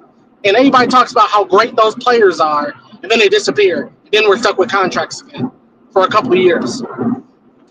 I'm not even hyped about it. I'm sad. I'm really sad. The Raiders got a quarterback. I'm sad right now. I'm sad. Well, that made me depressed. That made me depressed. Play the outro music, Tim. Play the outro. We want to I'm sorry? coming on the show and living strong. Hold on. All right, Don, I got to drop you. I got someone just, Strider was just there, and he just left me there. All right, Don, I'm going to drop you off. I got another person to come on for a second. I saw See you guys. I text you later today, my friend. All right. All right, I'll talk to you. I saw Strider came in, and he's gone now. Big Nichols. I saw Big Nichols. I haven't seen Big Nichols in a while. Good morning, Tim. Good to be back in the chat. Would you be open to training back for 3 for Carolina's Bryce Young and taking the best player available, then drafting a quarterback in the 3rd or 4th round? I just don't. That's realistic because I don't think Carolina's getting rid of Bryce Young. You don't put him back in there if you're not getting rid of him, and I don't think they are. Or what if they were doing it to build draft value? If they were, then I mean, it's a possibility. It's interesting to say the least, especially if you think that Bryce Young is worth it. I have mixed emotions about Bryce Young because you could say you look at some plays, you're like, wow, okay, and then other plays are like, He definitely played better at the back half. He played better at the back half of the season. We're gonna bring in one of the youngest Giant followers here, and one of the youngest in reference to he's not young anymore. I remember when he was young, but we're gonna bring in someone we haven't seen in a long time. That's gonna be, and he has his own wiffle ball channel. That's gonna be ECK Sports. How you doing, Tim? I remember when you were young. Yeah, I think I came on here when I was like 11. I remember when either you or your father emailed me and asked me if it was okay for you to come on. I was like, yeah, I don't care. Yeah, I think I do remember that actually. Yeah, I remember. Anybody's okay. Yeah, everyone's okay. So, what do you want to talk about free agency? Give us your insight as a young perspective, because we're old and crotchety, especially OGR. Yeah. So, as I was saying in the chat earlier, I really want Trevarius Ward. I think that's just our best option for cornerbacks. I really don't like DJ Reed just because, like you were saying, he's 5'11". He's actually 5'9". Oh, 5'9". Yeah. So I just don't really trust him to go 1-on-1 against these big physical receivers. Like, I don't know. Let's say, I know they just got Debo, but I mean, let's say Washington gets like DK Metcalf or something. I just don't really trust DJ Reed to go 1-on-1 against them. Trevarius Ward has gone 1-on-1 with a guy like DK Metcalf, and he shut him down. And you were talking about his fit in the Bowen system. But, Bowen plays a lot of cover 3, and Trevarius Ward has excelled in cover 3. So I actually really do like his fit in the Bowen system. COGR, you got it wrong. No, I said I'm not sure about his fit. And yeah. Somebody's more educated on Trevarius Ward than me. Do you think? Okay, Ward has been in how long? He's been in San Francisco for 4 years now. I think he's been 2 years because he won with the Chiefs. That's right. He was with the Chiefs. Yeah. Do you think? And we've talked about this before. He's tasted winning. Yeah. You think he would come to New York as a stop for a payday, or for someone that wants to be? Because he would. In my mind, in this free agency, you need building pieces. You need building blocks. And I've said this before. I don't want guys that are 30, because when they're with the Giants are good in 4 years, they're not going to be here. I need guys that are in their early 20s that want to be here, not just as a paycheck, but as a building block to this franchise. Do you think Ward would have the mentality and temperament to come to a team that's probably going to win 4 or 5 games for at least the next 2 years? Yeah, that is a good question. And he has won a Super Bowl before. So maybe he's like, I'll just kind of take the money I can get now. Also, he did say he kind of just wants to go on the East Coast just based on, he says, I want to get out of the West Coast, just kind of based on what happened with him last year, unfortunately. So I could maybe see him, going to New York for that reason. Maybe he likes the big market. I don't really know, but it would kind of be like, he's already like 27, 28, so it would probably just be like a 2 or 3 year deal. He's already won a Super Bowl, so maybe he wouldn't be against it. I don't know. Well, see, here's the point that you got it. He's 28, 27, 28. This is his contract year. Because after this deal, he's not going to command the big money. Because I think right now he's like the 25th or 26th ranked free agent, or top free agent on some boards. I don't remember exactly. Yeah. But how much, if you were a Giant, if you were Joe Shane, how much do you pay to get him to come here and have him fit into the system? And do you think he will fit in tandem with Deonte Banks? Yeah, I actually think he would work really well with Deonte Banks. And then in terms of like how much we would pay him, I think he can make anywhere from like 13 million a year to maybe like 16 and a half. If I don't really know where the market is right now. Because there is a lot of guys out there. You got Byron Murphy, Carlton Davis, DJ Reed. I think Murphy's the cream of the crop. I think he fits in this. I actually think he would fit. I think he would fit in any system. I brought up Carlton Davis, going from the Bucs over to Detroit. I think he would be a good fit. I know OGR was not against it, but I just think that you're probably going to pay this guy. He's going to want, I think his Pro Football Focus coverage ranking was like 86.7 or something crazy like that. But I think he's going to want to get paid as that top tier corner. And are you willing to commit? Let's say let's just make it easy. Let's say we have 50 million. Mm-hmm. Are you willing to commit anywhere between, I would say probably between 15 to 17 million a year on a corner that is 27 years old, and you're probably going to have to give him at least a 4-year deal? And if you do give him that 4-year deal, how much are you guaranteeing? Yeah, I actually, hold on. I knew you wrote out a little. I know you did. That's why what I'm here for, OGR. So I don't. Why are you getting that? Say this. The one worry about Travarius Ward is, does San Francisco see something? Do they see someone that, he had the off-field issues? Is he starting to slide? Is my only worry about Travarius. I like the fit and everything you say makes sense, but is he starting to slide? And is that why San Francisco because San Francisco is very good at identifying talent. That's what that's, if it wasn't for injuries last year, they would have still made the playoffs. So. Mm-hmm. Oh, I got to drop Strider. I got to drop someone in here because we've never actually talked in person. You've been I don't know a million times, but you've never come on. Yeah, it's my first time. Thanks for having me. I saw you there, but I'm going to get to you in a second. ECK, where were you? What are the numbers you're going to bring up for us? Yeah, so for Murphy Ward, we're talking about Ward. Yeah. Yep. Yeah, Ward. Okay. Yeah. So my idea was that we'd give him 3 years, 45 million with around like 20 guaranteed at signing, and that can always change because bonuses and stuff. He would probably make, again, depending on how you structure the contract, he could probably make around like 10 to 12 his first year, which I think we could probably fit with the cap. I don't know why we haven't cut Graham Gano yet or Raheem Nunez-Roches. They should both be cut. I think they both will be cut. They should be cut. Right. Yeah, because you cut your kicker, who was your best weapon for how many years? Who was going to get us points? Yeah, he I got us all the points. answer the question. So You broke What'd up. you say? OG, you broke up. I broke up. Yeah. All right. You want me to drop out because maybe I'm starting to lag? No. All right. I hope I'm not lagging. That's all. No, that's all right. You can help with the lag. So so you're going to commit year one, let's say 13 million in cap space. Yeah. Okay.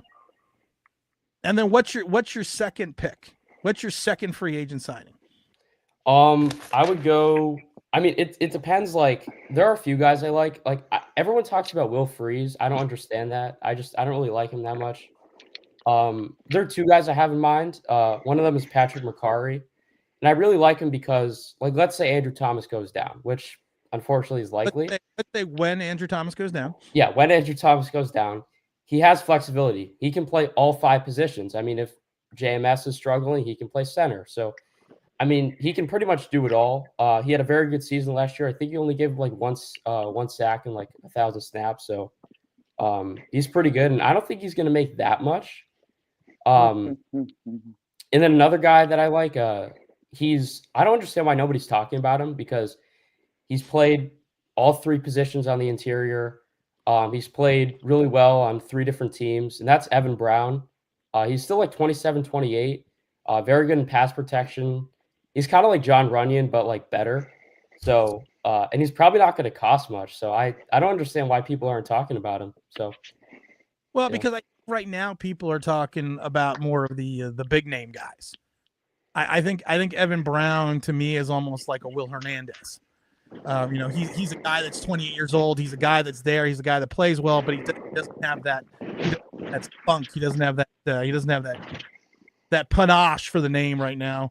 That's going to get the likes, the clicks, the bleeps, and the boops. So I actually do agree. He would be a guy that I would bring in, not on a big contract, but on maybe a mid to lower end free agent deal. kind of like a Jermaine Illuminor type contract, but slightly lower. Maybe like 2 or 12. I would say about $3 million less than Ellie Moore Fudd. Yeah. So I think that's the direction that I would go. ECK, I'm going to drop you off because I want to get the Strider here and see what he's got to say because he's walking around. He's making me dizzy, but he's got a Giants hat. You're always welcome. Oh, sorry about that. No, it's okay, man. I'm just yeah. All right, thanks for having me, Tim. All right, thanks for having me on. I appreciate you dropping on by. Boy, I just feel old now. I remember when he was like a little kid. I need to go lay down because I think I'm tired. I just got tired. Group according to you. Oh yeah, that's true. I'm only 40. Sorry. You are old. What's going on, my brother? I'm doing good. Thanks for having me. Look, like I said, you're always in the chat. You're always leaving comments. I always enjoy when you drop in and leave your comments not only in chat but on the videos. So, what are you thinking about free agency? Oh man. We do need never a good start. We do need a whole lot of help.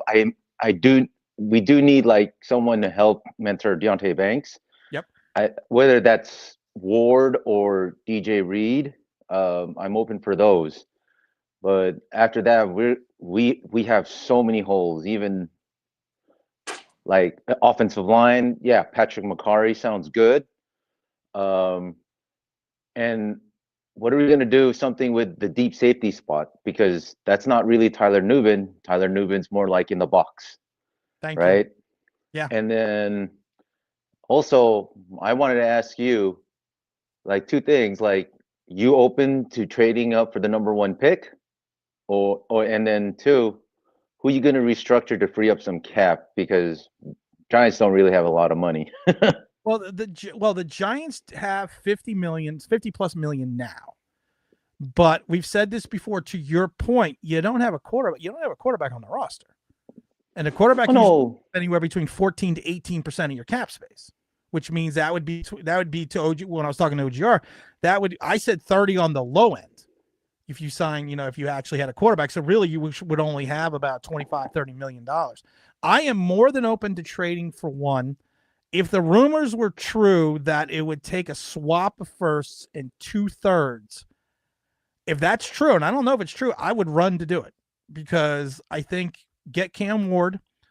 I'm actually starting to like the Marcus Mariota thing now. that OGR brought that up. I'm actually kind of, because he did fill in at times at Washington with the Jaden Daniels. And he did play well. If you're going to use him as a short-term spot starter, I would do that. And reference to freeing up more cap space, to ECK's point, you're probably going to cut Graham Gano. You can cut the Nacho Man. I'm not a big Bobby Okereke fan because I think we overpaid him by about $4 million a year. So even if you get rid of him, you're only $3 million, saving $3 million. But I think if we don't overspend at the quarterback position, and we stick with maybe one big time free agent and then second tier free agents, I think you can make the roster better going into the draft and give yourself more of a direction. But how good is that going to make the team?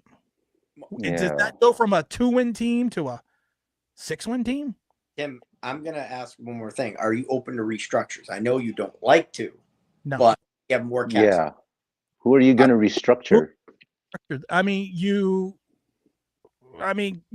could ask, like I said, the biggest issue I've always seen, one of the biggest issues with Joe Schoen is he never staggered the contract of Dexter Lawrence and Andrew Thomas. He did it all at the same time. And if you take a look at where the Giants fall, and we did this before, if you take a look at the top 4 guys, it's Burns, Lawrence, Thomas, and Okereke. And if you tie in what that is, what that fits right now with your cap space, that equals almost 35% of your cap is those 4 guys. You're not going to restructure Okereke because he's 29 years old and you're going to want to get rid of him. Thomas is going to drop 21 right now this year with a base of 16 signing bonuses and roster bonuses. You're going to maybe save $3 million to $4 million this year to restructure his deal and push it out an extra year where he's going to be 31. He's 26 with injury problems. I don't think Dexter Lawrence is going to want to restructure unless you give him more money. And I don't really want to pay a 28-year-old defensive end more money on the back end of his contract. The only people I see you can really restructure is Brian Burns, but at 27 years old, you got a guy making $30 million this year. What are you going to free up? $5 million? And then push out more money to the back end of his deal, kind of like we did at Daniel Jones, where we're paying him $22 million and he's not even on the roster when he actually only had a dead cap number of like 15 or 14 2 years prior until we kicked the can down the road again. I mean, restructuring to me on this team with the way they win and the way they play is a dangerous proposition. But the only guy I can see really restructuring them would be Brian Burns. But, I mean, what are you going to do with Kayvon Thibodeau? Are you picking up here's the big issue that people aren't talking about. Are we picking up Kayvon Thibodeau's $16.1 million option for next 50 option? If Joe Schoen does, it's because he wants to sit there and say, hey, that was my guy. I drafted him. I put a stamp on him. No. The answer is no. You can go literally anybody in free agency, and they could do a fine job replacing him. I can't stand that guy. You know, the guy talks like he is the best edge rusher in the NFL, and I don't even think he's top 25 sometimes. You have to remember this with the Brian Burns deal. This year, he's got a 60. If you do any, like I said, we'll just talk dead cap space. Giants have like 27 million, 30 million dead cap space this year. Brian Burns' dead cap number this year is 61. Next year, it's 31. 2027, it's 14.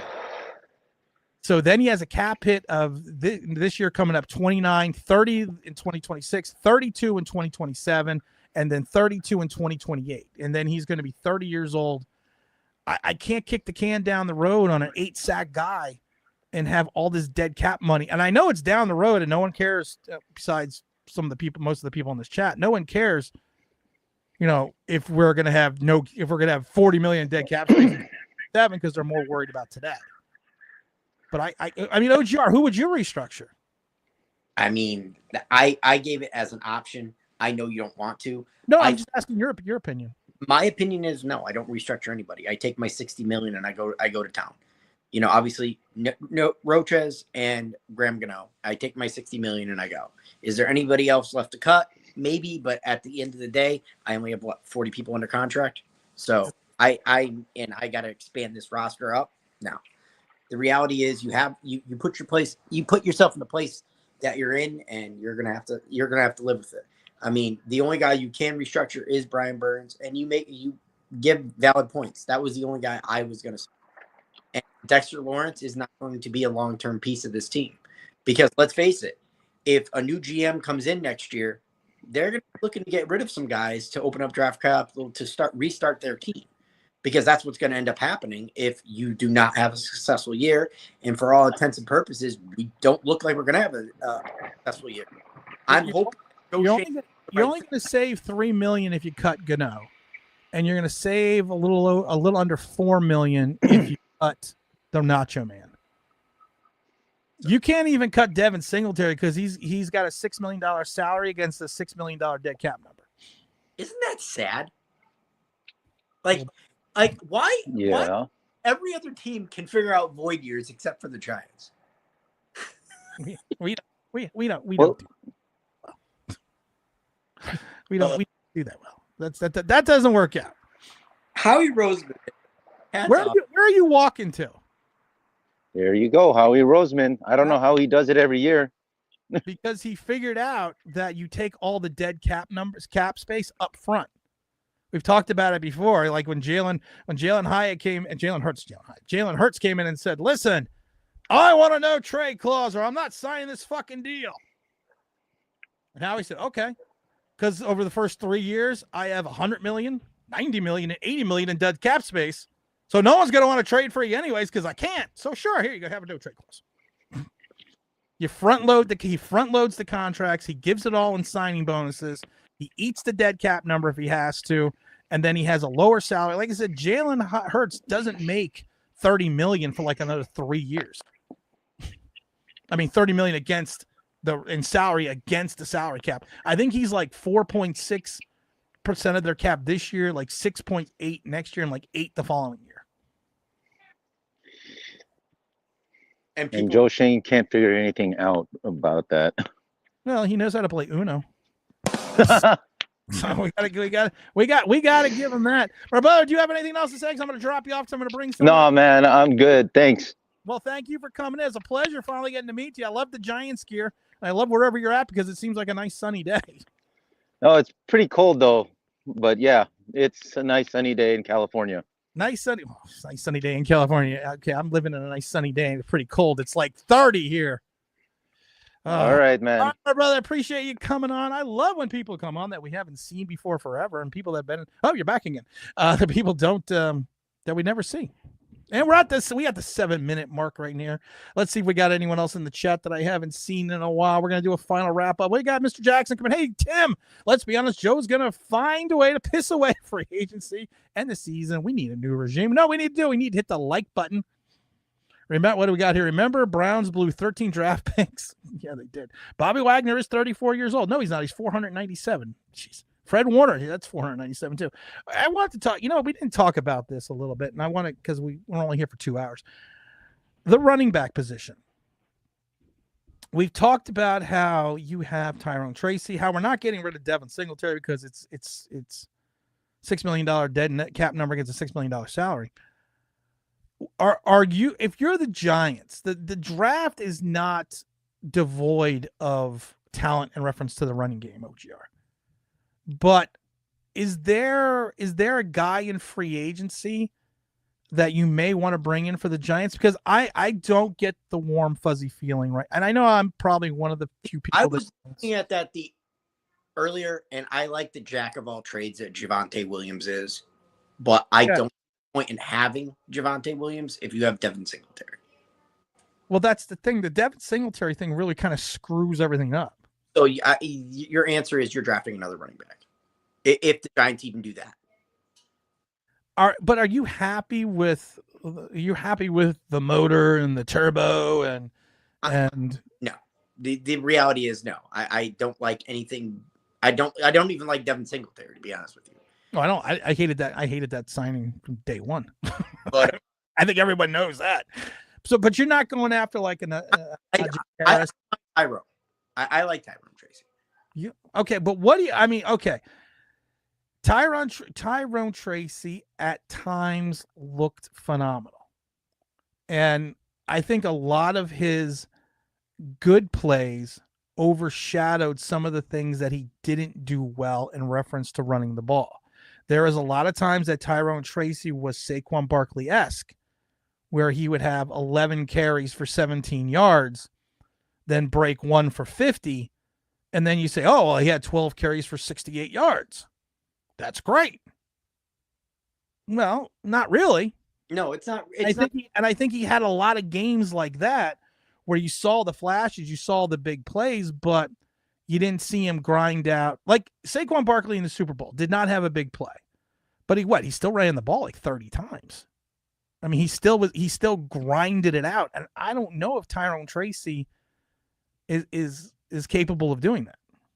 No, he's not, and that's why we're not a team that's why I suggest drafting another running back, because you're not devoid of whatnot. You're not going to go sign it doesn't make any sense to sign a running back in free agency. It doesn't. You have Devin Singletary. That's what you're paying Devin Singletary to do. You come in here, a veteran running back that's going to get you the tough yards and can catch the ball out of the backfield. Like, you have a bunch of running backs that actually kind of do all the same thing. That's the thing. You don't, I always like the Giants, Brandon Jacobs, Ward. Big run. Yeah. I want a big smash mouth running back. And it seems like they're not really around in the NFL. It's kind of like jack of all trade guys. So A.J. Dillon doesn't float your boat. A.J. Dillon would absolutely float my boat. I know that guy's going to get me a yard each and every time he touches the ball. But that's what I mean. You talk about not having the prototypical, big back, the bruiser. But A.J. Dillon, I think he slipped a little towards the end of the year. He's only 26 years old.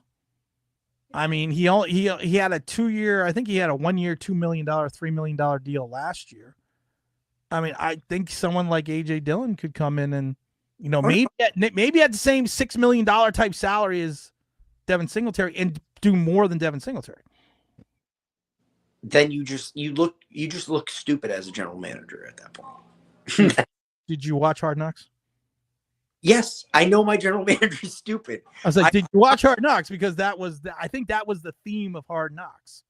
How stupid is Joe Shane? How stupid is Joe Shane? He can't draft a guy to save his life. He gave $6 million to this guy. That sucks. That's Joe Shane. He traded for Brian Burns. Gave him $120 million, 8.5 sacks. It doesn't rhyme, but it's a hard knock life. I know. I was waiting for you to say hard knock life. Thank you. One giant rebuttal. Yo, what the fuck is up, dude? Do you know what that means? I'm old. I just watched ECK Sports grow up. No, I am. I know who Bones is. Who's Bones? Bones is a good friend of Capizzle. Oh, tell your friend he's an idiot. Okay, moving on. I wish I was nice. Just once. He's not a bad guy. I met him. I met him. Right, Bones, you could stay, but your friend's an idiot. Because evidently, I get reports that I don't have a problem with Capizzle. I never had a problem with him. I went on his show once. Evidently, he's got a problem with me. And people tell me he doesn't like you. Well, he don't like me either, so don't feel bad. Sweet. I come out on his BS. Sweet. So. We're in a good club. Is it possible to get like a wrestling belt and walk around wearing sunglasses, or because can I do that? Do you think I could pull that off? And say nonsensical things about Daniel Jones for years, and all of a sudden go, oh, just because I like Daniel Jones for 6 years doesn't mean I don't know anything. Can you do a shoot promo like in wrestling? No. Yes. And the reality is that's his whole channel. It's just shoot promo after shoot promo after shoot promo. If you've watched professional wrestling, you know what Capizzle's channel is. Okay. James says we have breaking news. I want to know what the breaking news is, James. It's 12 o'clock. I got to go. What's the breaking news? Exactly. So now I got to sit here with Cleveland. Oh, he's staying in Cleveland. Myles Garrett is staying in Cleveland. All right. So Myles Garrett is not going to Philadelphia. Like every Philadelphia. That's the one thing I can't stand about Philly fans. Oh, the best player is somehow going to come to this team. Ugh. But here's the problem with Philadelphia fans. it usually fucking happens. It usually happens. All right, it's 12 o'clock. We got 200 plus people still following this garbage. We got 100. We got 72 over in YouTube, and we got another something 130 over on that other place. I'm just trying to think here. But that's the problem with Philadelphia though, because they normally do get the guy. He's got a lot of problems, but with a lot of that is what it is. Who does? What are we talking about? Who's got a lot of problems? You know what we're talking about. But anyways, I do have a rant for you if you want me to go on a rant. I want to. There's some dumb giant Twitter posts. Before you do that, I want to push this button. Yeah. There is this thing that says beta scenes, and it says demo scene 1, demo scene 2. Show on. I got to push the button. Let's see what happens. Oh, and then I can put a video here. Oh, okay. Now how do I get out of that? Okay, I don't know. What do I rename that? I don't want to rename it. What do I do now to get back? Oh, there we go. Okay, what is new scene? Speaker view, group discussion, media presentation. I'm professional.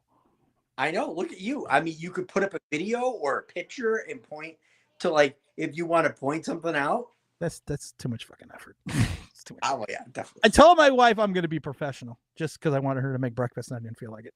So I told her I needed to sit down and be professional today because she makes a great egg sandwich. Professional.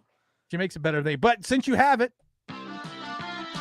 Stupid giant Twitter post. Oh, we're bringing you the Super Giant Twitter post with OGR Sports. Go, OGR. What is your stupid giant Twitter post? My super giant Twitter post is people having this history with Odell Beckham Jr. Like he was the greatest Giant that ever existed.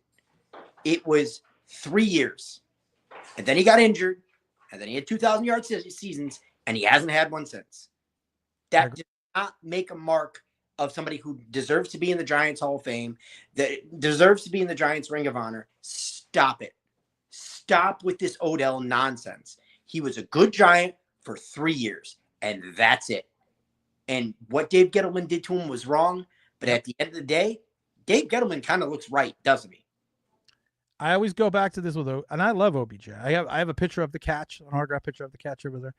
Loved him when he was a Giant because he was probably, for the short period of time, you're correct, the most prolific Giant wide receiver, the most explosive Giant wide receiver. You have to go back to the likes of Homer Jones, who invented the spike.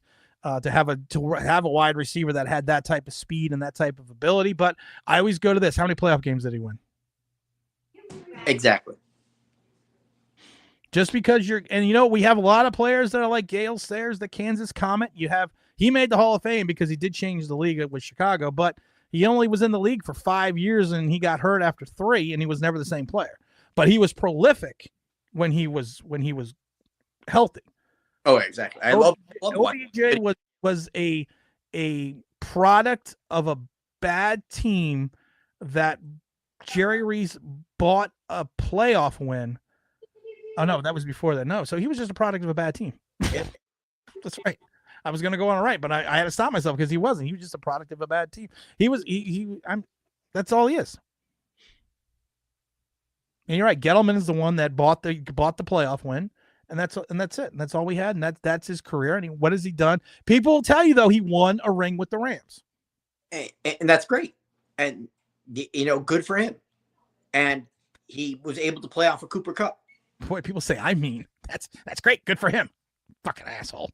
No, it's not fucking asshole. It's just, for the 3 years he was here, it was great. It was awesome. Let's stop revisiting those 3 years because it is in plethora of the 13 years where we haven't done anything.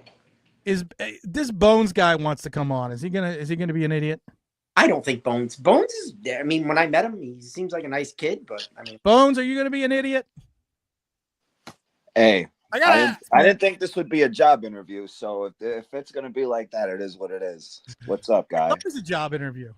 No, listen, we've had people come on that have watched the show for years and I thought would come on and be and come on and give intelligent perspectives, and we've had to get rid of people that I thought were that was going to be a good spot, and it turned out not to be a good spot. That's why I had to ask. That's all good. Because I don't know you, so OGR vouched for you. That's why I put you on. No, I appreciate it. Thank you. And I agree with. I know this guy is giant rebuttal, so I do agree with him with the whole OBJ situation. Like, yeah, he was like a great player at the time. It's just I don't know. I noticed that Mara doesn't like superstar, like always on camera, wants to be part of like mainstream, and that's why we got rid of him. The only thing I thought was stupid was when we still owed him money, when we traded him. Like, I'm not sure how you guys felt about that one. I felt it was coming. Get rid of him. What's up? It made no sense to sign him, get rid of him, and wreck your cap. Yeah, I know. That's the only thing that really like fucked me up on that one. Like, why did we even why, dude? Well, people will tell you got Dexter Lawrence out of it. You got what's his name, Kevin Zeidler, who played well out of it. I mean, I hated the trade. I mean, I understood from the Giant perspective that they were breaking. Well, you had twofold. They always talked about they thought his attitude was going to overshadow the rookie quarterback, and they didn't want that for the rookie quarterback. But then you're also taking away one of the primary weapons that you just paid that you could have given to Daniel Jones in his first year. True that. I mean, and if you look at the season that they had prior with Eli Manning, where Eli Manning threw for over 4,000 yards. Yes, the Giants only won 5 games that year with Odell and Saquon, but we've talked about this in the past. The Giants were winning. Eli Manning gave the Giants the lead 5 times in the fourth quarter with under 2 minutes less in that season, and we lost 4 of those games. One of them was on the Graham Gano record tying field goal, but Eli gave them the lead with under 2 minutes, and we lost 4 or 5. Yeah. Yeah, true. I was at one of those. That was the 2018 season, right? That is correct.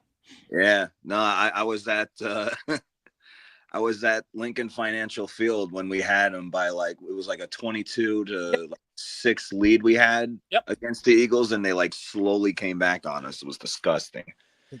If it's one thing I've noticed about Howie Roseman is that he's been a division killer even in the early 2000s. He wasn't even GM yet. This guy was an intern. But you guys noticed how they've been very competitive since the year 2000s, right? Yeah. Howie Roseman is an absolute genius, and it's totally disgusting. He wants to be competitive, and that's why they kept him.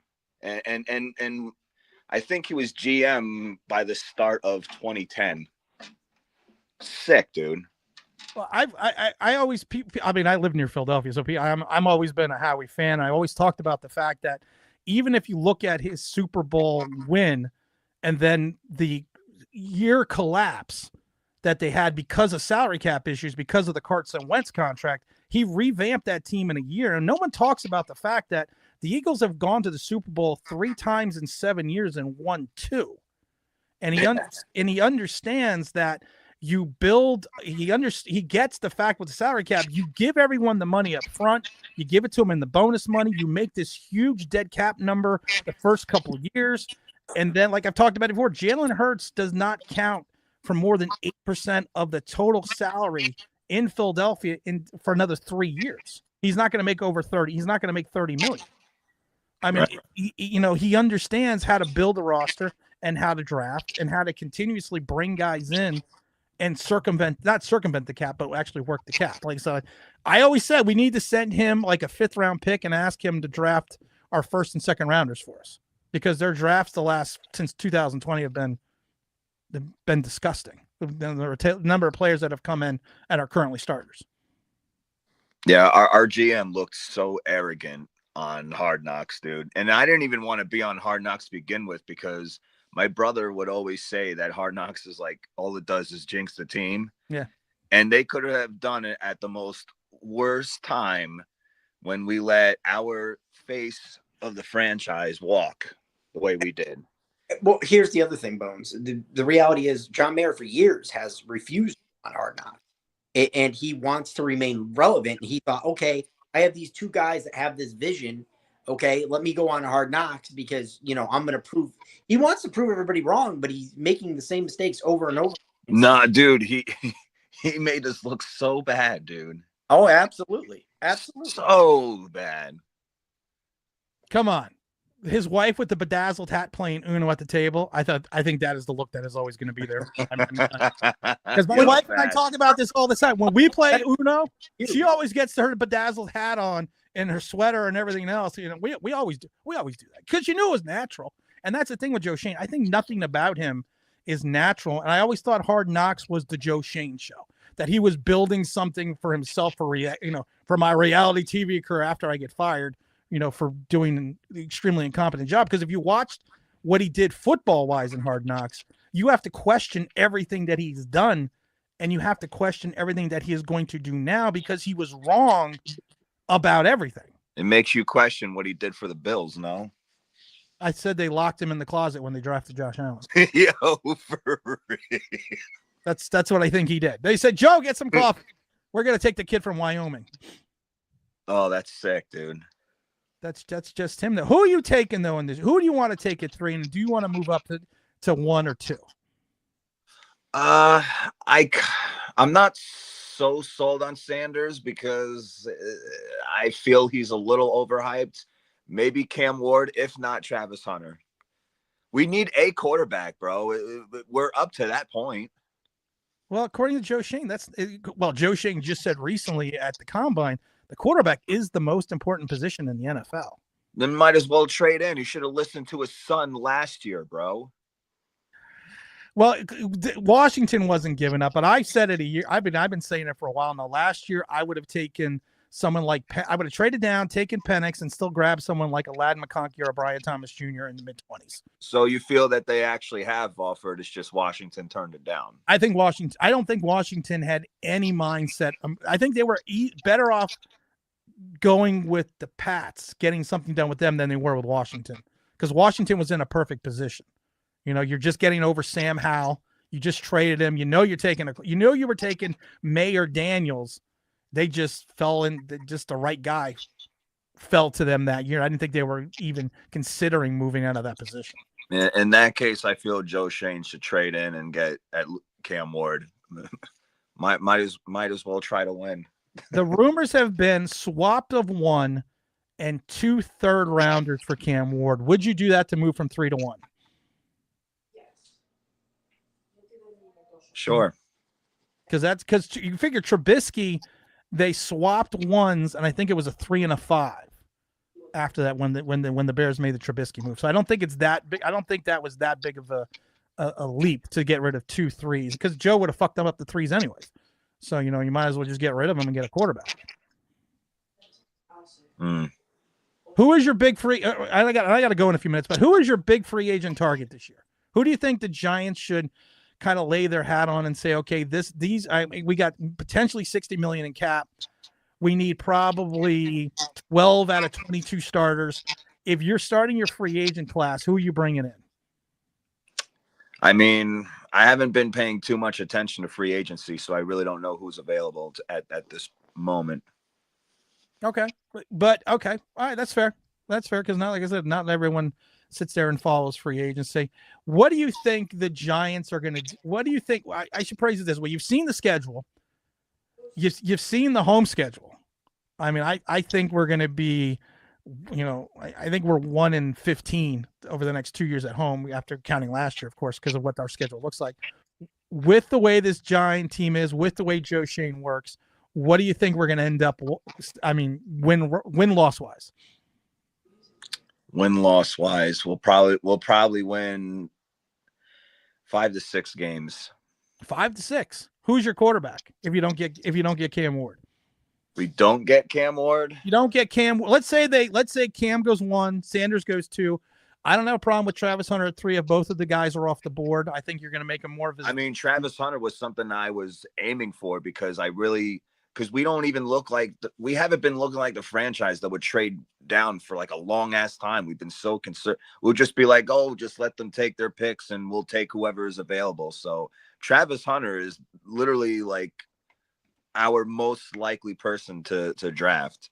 So yeah, I could see Travis Hunter, and we'll probably have like 5 to 6 games. Hopefully we'll have some division. That's another thing. We got to get divisional wins, bro. Because if you look back on all of our records and being swept by Dallas and Philly constantly, we would have our record would look just a little bit better, don't you think? Well, considering we had none last year, if we get one, Well, that's what I'm saying. If we get one, then we're better off than we were last. Yeah, we need to. We have been so we need bad to win divisional games, bro. But where are you looking at the teams next year in the East? Where do you think you're going to get your divisional wins? Because I don't think you're getting anything from Philadelphia. And honestly, no, dude, we haven't beaten Philadelphia. We haven't beaten the Eagles in Philadelphia since 2013. Right. The only one you're likely to get one off is Dallas right now, to be totally honest. So I mean, we could easily beat Dallas. I mean, they got Schottenheimer as their coach. They're going. That's another organization that's going downhill. They're following the giant game plan. If you take, seriously, if you take Travis Hunter, where are you playing him? Come again? I'm sorry. If you take Travis Hunter at 3, where are you starting him? What's his position? Oh, he's going to be our starter. What do you mean? Starter, but on what side of the ball? You're playing him at corner, or you're playing him at wide receiver? Wait, why would you? I don't understand. Why would Travis Hunter be at wide receiver? What do you mean? Well, because Travis Hunter is a wide receiver. He's the I thought Travis Hunter was the quarterback. Travis Hunter is the guy out of Colorado, the Shedeur Sanders wide receiver / cornerback.